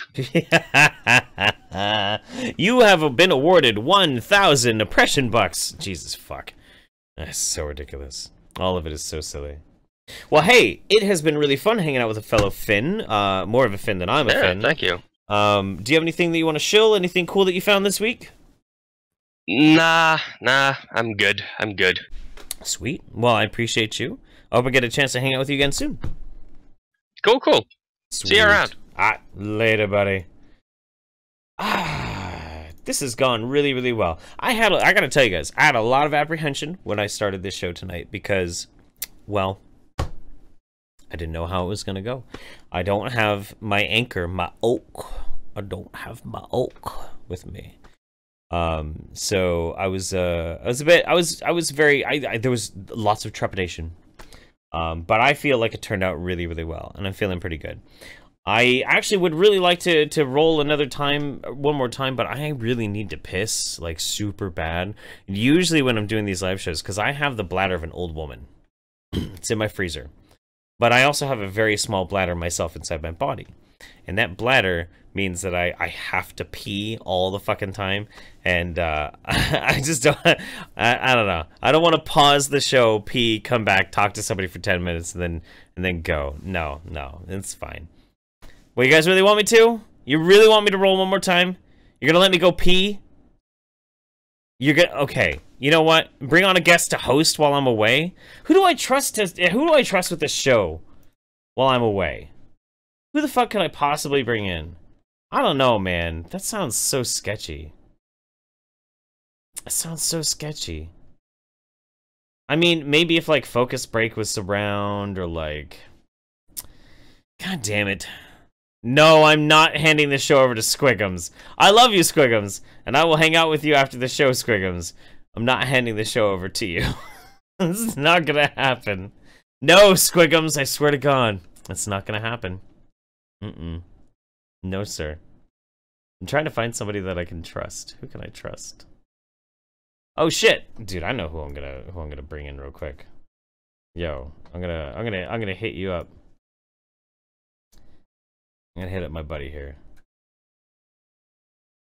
Yo, Duke, what's going on, man? Duke. Oh, hello. What's going on, buddy? Ah, yes, here I am. I delayed my podcast, my live podcast for this, so hopefully I will be as entertaining as needs to be. Hell yeah, not just you, but everyone else here on YouTube Saints. Fuck yeah, dude. Sweet. I'm gonna go take a piss really quick. The floor is yours. I'll come back and we'll catch up for a little bit, and all right, and then we'll round out the end of the show. Yeah. Oh yes. Okay. Right, hello, ladies and gentlemen. Boys and girls, children of all ages here on the YouTube Saints. How you doing? I am the temporary host till Jeff can take a piss. Hopefully, how y'all doing in the chat room? How you doing? Hopefully y'all doing correct, looking nice today, looking good this evening. All right, let's see. Anything y'all want to ask? Oh, you want me to invite Dr. Swigums? People want Swigums. Dr. Swigums, the people want Dr. Swigums on the Discord chat. I have no idea why. But anyway, man, what's to talk about? Well, the some more Odyssey's coming out, and I'm getting the Switch bundle for it tomorrow, so I am in a good mood. This looks great. The music looks great too. Oh gosh, let's see. Well, let's see. The JFK thing just came out, and everyone's going crazy over that. Even though it doesn't really seem to change much of the whole big story of like JFK, being, taken out and everything. It's just interesting how it everyone goes crazy for all these all these things, It's so interesting that the story keeps this thing keeps popping up. Which story keeps popping up? The JFK stuff, Oh, by the way, how was your piss, by the way? Oh man, I feel so much lighter. Holy shit, there's a lot of wine, man. A lot of wine.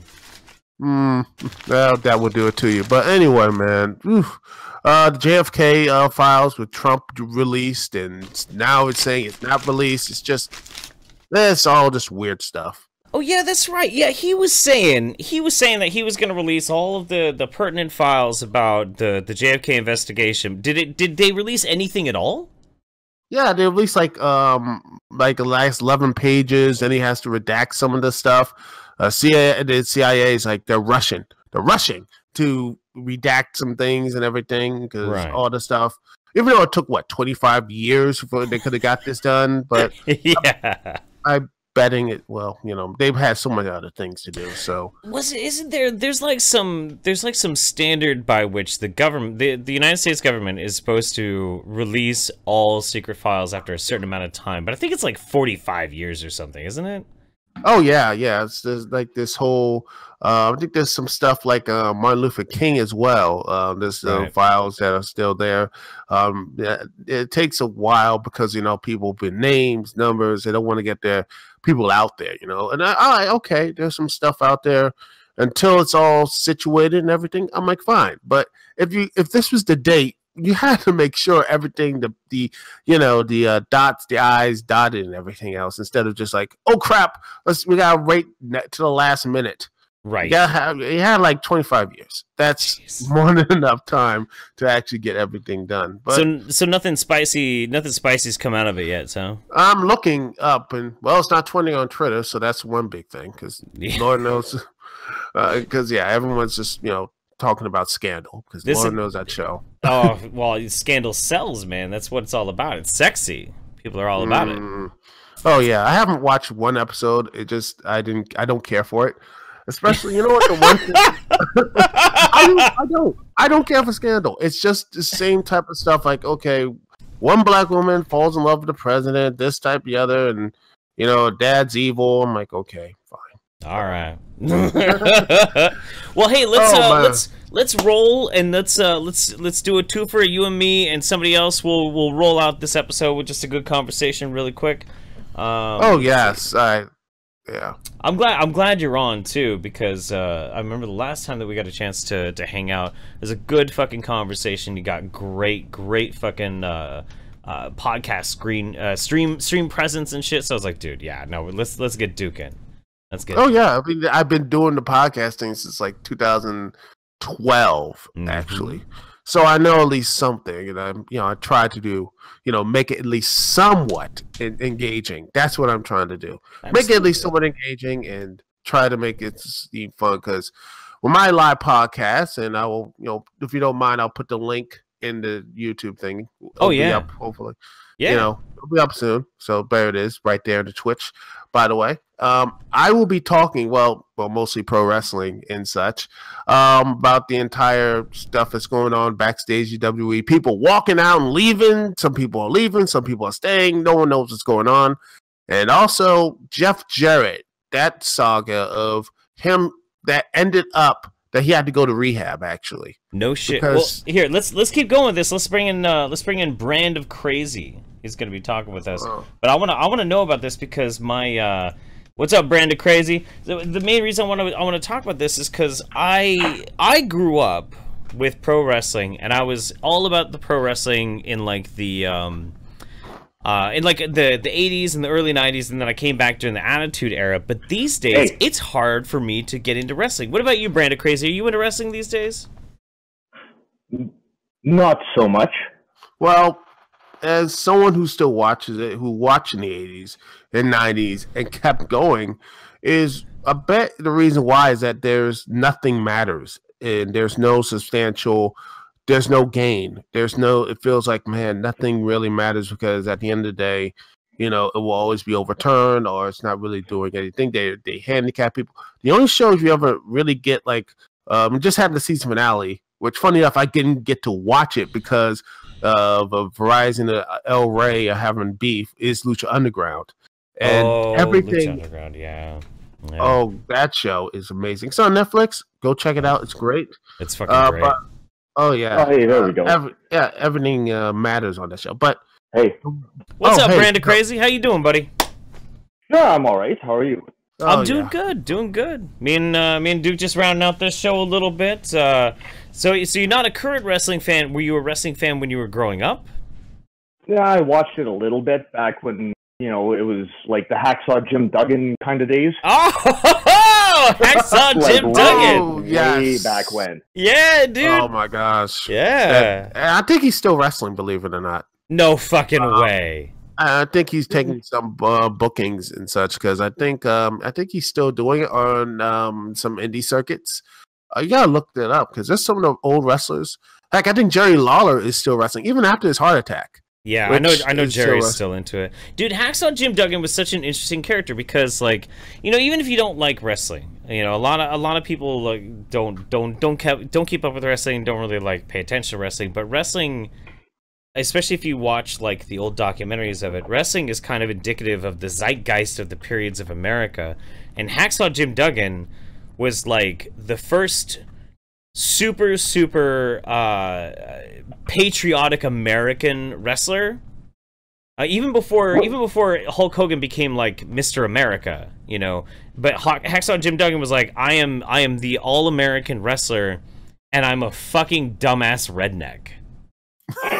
Well, you used to get a lot of that back in the day. Like, what were those two Canadian guys? Those two lumberjack guys that dressed as Mounties, right around that same. No, the Mounties. The Rigus. I don't know, something like that. Yeah. They always has this whole. Jeff did this whole. His America. It brings up the 2x4.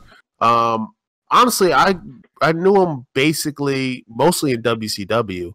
Where he actually, believe it or not, had success, believe it or not.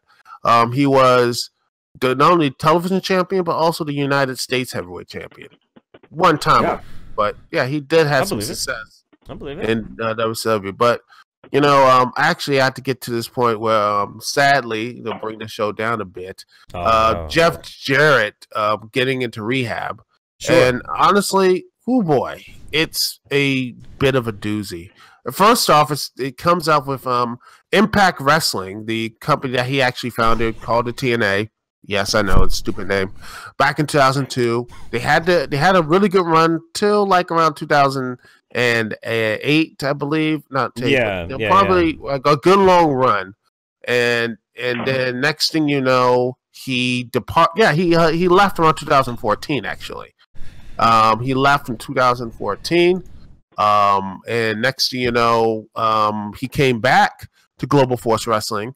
No, he actually made a thing called Global Force Wrestling, a new promotion. What's Global Force Wrestling? What? Never heard about that. Yes, he actually made a new promotion back in 2014. He called it Global Force Wrestling, and it took he made it. Does a lot of has some other guys from TNA and other indie stuff wrestling there, including himself.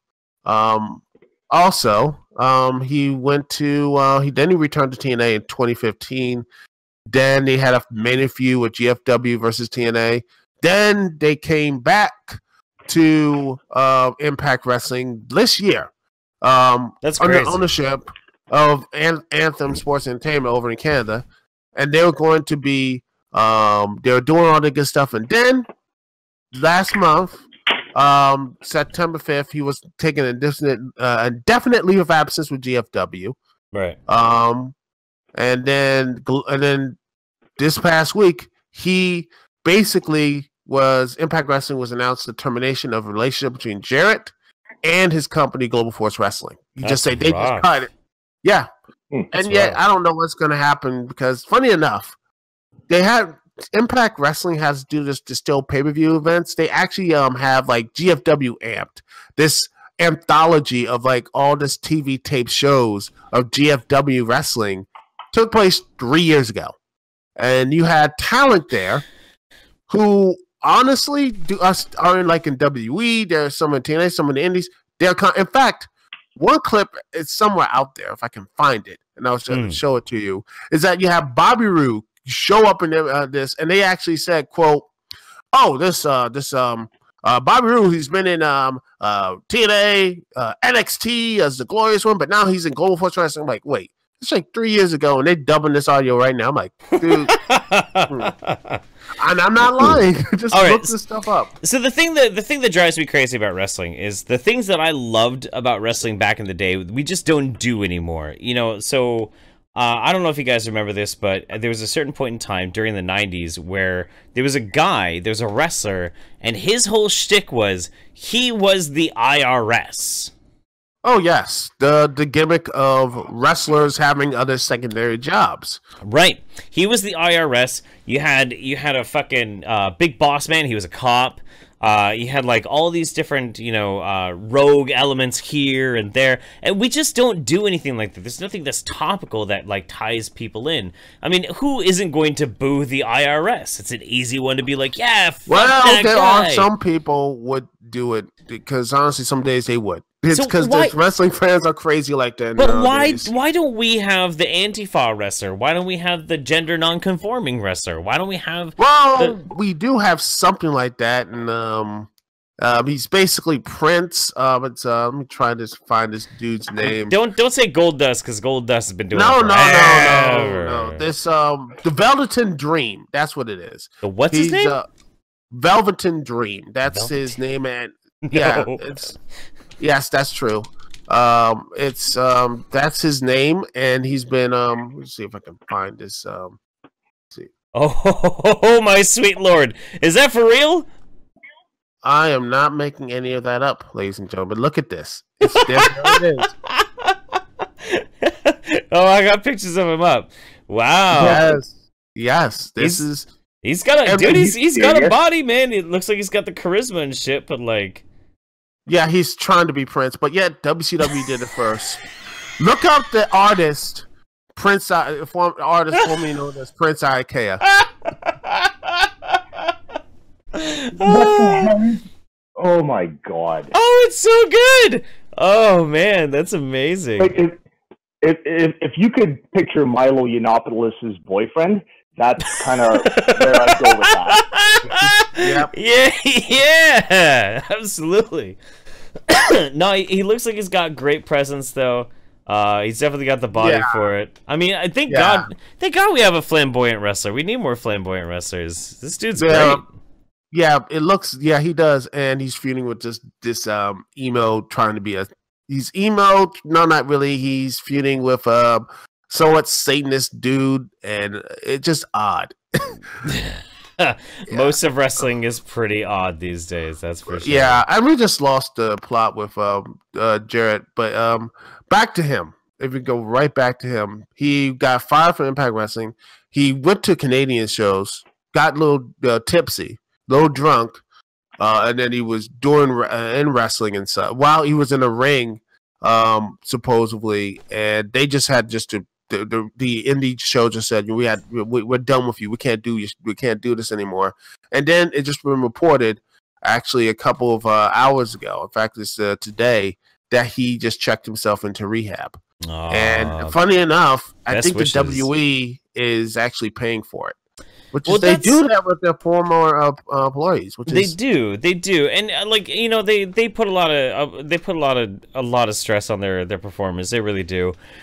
These guys die young because of all the shit that's required of the job, and it's really hard. It's good that they at least have that kind of and I'm hopeful that it will all works out for him. Because I always liked Jarrett. In fact, I loved him when he was in WWF back in the day. When I watched him. This feud with China was amazing, and she won the Intercontinental title. His role in WCW a little bit. I mean, he had to lose the title to David Arquette. I'm like, what happened? No, we don't. if it was Arnold Schwarzenegger, I'm like, okay, I can roll with that. But David Arquette, I'm like, what? Yeah, that's a little strange. I mean, look, you man, I would say you would actually be more of a world champion than David Arquette. I mean, let's be real. Yeah. Let's be real. The Velvet Train, yeah, and it is just weird. But another thing that's been going on lately is you have supposedly you had a huge supposedly this is going to be this big match. Supposedly, WrestleMania. They're planning for WrestleMania now. WWE. It's going to be in New Orleans. I don't know if I'm actually going to go down there because I was there last year. I like 2011. I actually went to 2011 and I was there and I watched. In fact, I have like if you saw my show or anything, I have like 2 autographs. I have Cody Rhodes' autograph. And I have actually, I'm not kidding you, Michael Cole's autograph and Jack Swagger's as well. And they signed it. It was really cool. But it was actually very. And every time I talk about WrestleMania that year, that WrestleMania 2011, everyone I talked to online said it was the worst WrestleMania of all time. I'm like, really? I don't get it. I don't get this. It's like, oh, WrestleMania. There's like maybe it's just because I went to a different show and everything. And by the way, I've been talking way too much, and yet no, it's all crazy. Good. It's all good. Didn't say anything. I'm sorry. No, it's fine. No, it's fine. It's fine. I'm just kind of listening to you talk. It's actually rather interesting. I haven't watched wrestling for about 20 years now. Yeah, something absolutely. Like that. Well, sweet. Oh, yeah, and Kane is running for mayor too. So that's I know. So Duke, I'm gonna put your link to your podcast when I gotta start. I gotta get this thing started now. Gotta get my. I know. I'm gonna put the link in the description once it gets up on YouTube. I'm gonna say goodnight to you. I'm gonna just chill with Brandon Crazy here for a couple of minutes, and then we're gonna round the show out. But I love you, Duke. I'll talk to you again soon, buddy. All right, man. Hey, and remember, you are also free. Anyone here on the YouTube Saints or anyone else is free to come to the Duke City Lounge, man. I gotta get this thing started. Peace out, baby. Peace out, man. Right, man. What's up, Brandon Crazy? How you been this week? All right, I guess. How are you? I am lighter. Yeah. I lost about 7 pounds of hair, man. But I'm feeling good. I'm feeling. Yeah, I noticed that. That's actually looking pretty good. I see. Better than the cowboy hat, but well, I know. Not everybody. My one of my big Twitter crushes. She doesn't like my cowboy hat, and I'm devastated because of that. Actually, super devastated. Oh, Yeah, it's true. It's true. I'm getting cucked, dude. I'm getting cucked by this girl. I'm getting cucked. She and Memory are planning on getting lesbianic married, right underneath my my very nose. I don't have any choice in the matter. I don't know what to do. Well, would you consider that a good thing or a bad thing? I mean, I'll have more free time. But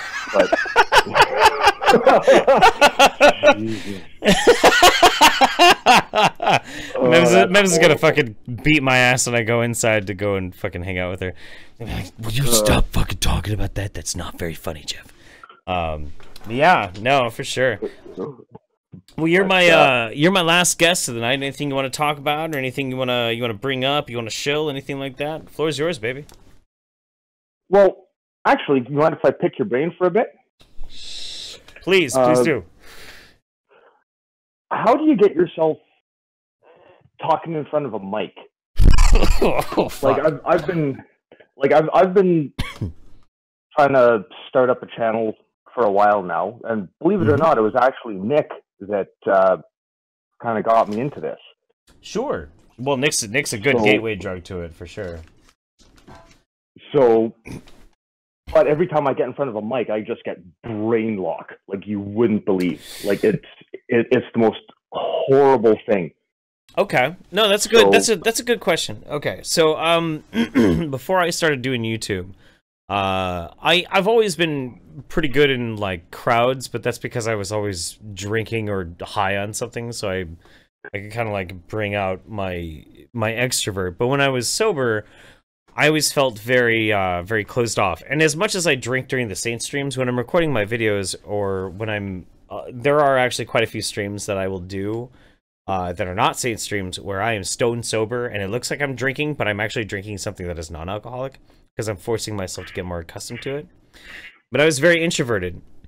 I started making YouTube videos because I was tired of repeating myself and I wanted to basically lay out an entire argument, and rather than have to retype the same thing over and over again, I could just say, look, here, watch this video, this is what I feel, this is what I think. But I felt the same paralyzing situation when I would sit down to record as well. I probably went for a good 4 weeks trying to make my first video. And the reason why is the same thing. Like, I turn the camera on and I'm like, oh no, what are people going to think about what I have to say? Is it going to come out right? Is it going to be this thing? Is it going to be that thing? The thing that tipped me over the edge for me was I thought back on all those times when I would have a conversation with somebody and I felt so impassioned about what I was saying that I didn't miss a beat. It didn't matter what I was saying. It didn't matter what the conversation was, but something that I felt so empowered about, that I knew what I was talking about, that I was so confident that I didn't even pause in what I was talking about. We've all had those moments of like rare, I don't want to say brilliance because I don't want to tout myself up, but it's something that we can relate to. Well, you open your mouth up and what you're actually feeling and what needs to be said comes out. And it just comes out perfectly. It's not a mess. It's not a jumbled pile of shit. It's just, that is exactly what I wanted to say because I know exactly how I'm feeling and exactly what I want to fucking convey right now, and it just spills out of you. So what I did was, I thought about those situations in specific and the people that were around and the situations that made me feel that specific way.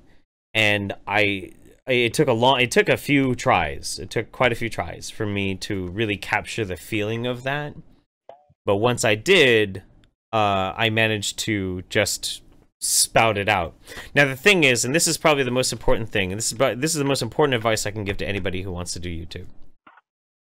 The biggest step and the hardest step to do YouTube is you have to make a video. It's the hardest step. Because the thing is, like, your first video is going to be awful. It just will.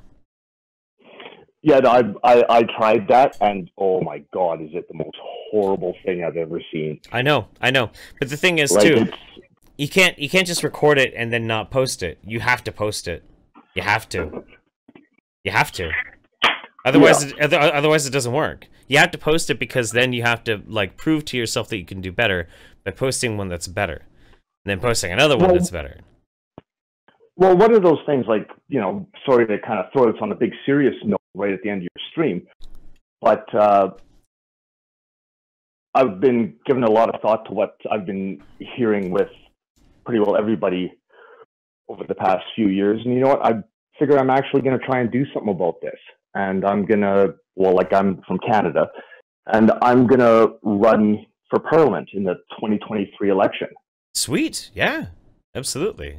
So I figure, well, why the hell not, right? Like, everybody's here saying something that needs to be done, right? Or what we would like to get changed, or something to do with what we don't like. Well, there isn't really anybody in a position to do this. Right. They're not running for office. They're just trying to change public opinion. Huh. Yeah, like, you can sway the public all you want, but unless there's actually take that seriously, why not?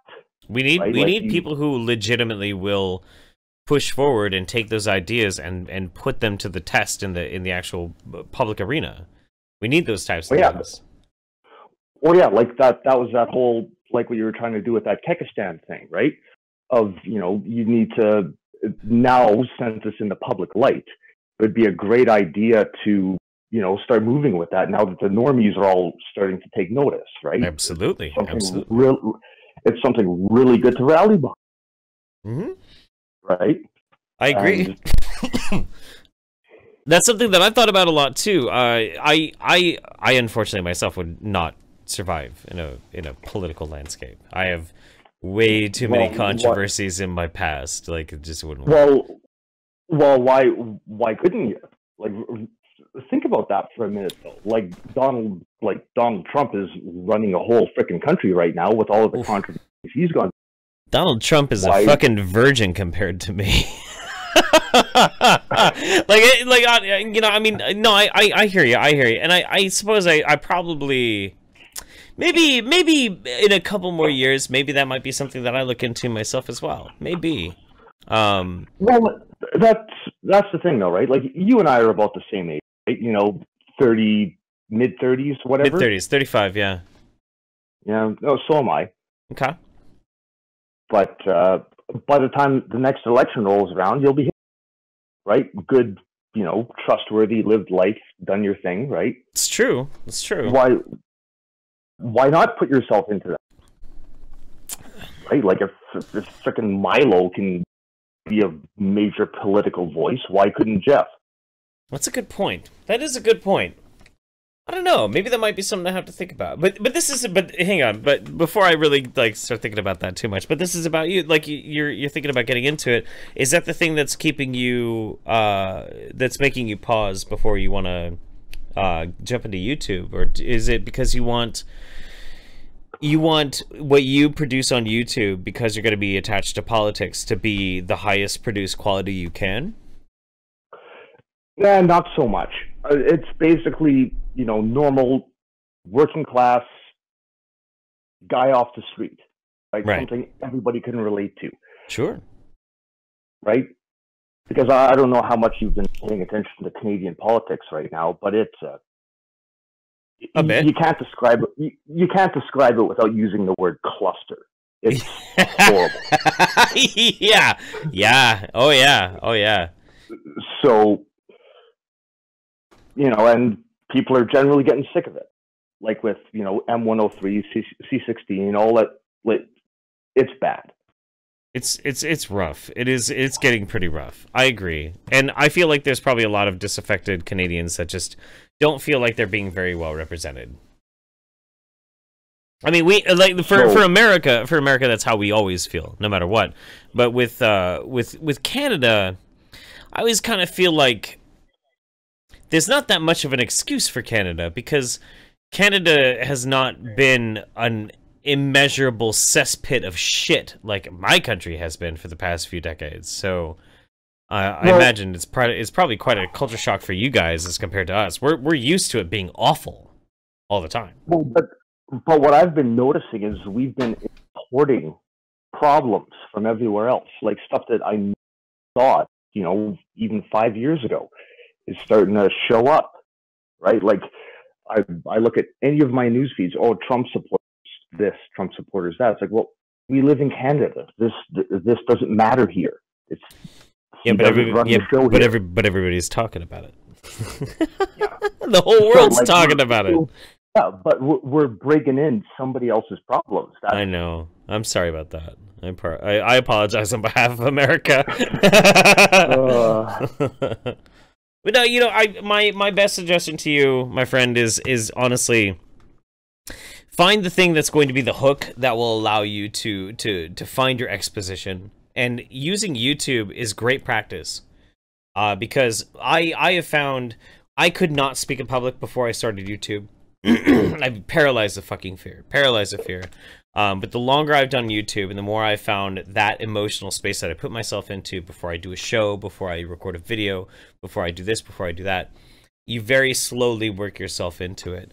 There are some growing pains. My first time I ever streamed on a huge channel, which was my first stream on Bearing's channel, I blacked out because I was so nervous, you know? I just drank myself unconscious. You know, and there's growing pains to it too, but the main thing that you have to do, my main suggestion is, find that thing that's your hook and just do it. Because the more that you do it and commit to doing it, each time you do it will always be better than the last time you do it. And that's how you grow, and that's how you get better. Yeah, no, that's exactly what I'm thinking I'm going to try and do here. So do it. Do it. I'm telling you. Yeah. No more excuses. I am telling you, you have to do it. Oh, I am. Okay. All right. I'm going to hold you to it. I'm going to hold you to it. And send me your YouTube URL once you publish your first video, okay? Yeah, I'll get right on that. Right on. Thanks, Jeff. Damn right. All right. Good night, buddy. Thank you so much. You too. All right. Bye. Well, sweet guys. Sweet guys. We had ourselves one hell of a show. We went even further than we were going to. I was totally going to go watch an episode of Mindhunter with Mems. I think I'm actually still going to be able to do that. I'm going to convince her to let me watch one episode of Mindhunter with her, and then I'll come back and I'm probably going to hang out in the Saints Discord. I got a few things that I have to do with this before it goes uploaded onto YouTube. A couple of things to let you guys know before I round out the show. This Sunday, the Saints will return. It'll be me and Nick. We are always going to do the show. We never miss a fucking show if we can avoid it. Absolutely not. It'll be fantastic. Great fucking show. Best show you've ever seen. High energy. It'll be terrific. It's magnificent. The best you've ever seen. We got the best show. Next week's midweek. I don't know if I'm going to be here. My dad is getting his knee replaced on Halloween. I have to miss my Halloween because I got to go take care of my dad. He doesn't have anybody else to take care of him. I will be there for a few days to help him with the recovery. And unfortunately, that is during the middle of the week, so that means I will probably miss midweek. But I'm going to try and get all the assets to Nick so that he can do the show without me, like I did the show without him this week. But I will be back in time then that next weekend to do the regular Saints show, as promised. I love you guys so much. I was so worried that this wasn't going to turn out well, and you know what? I had a fucking great time. I hope you had a great fucking time. I love you guys so very, very fucking much. You are the best. You light up my life. You're all of my dreams. Good night, everybody.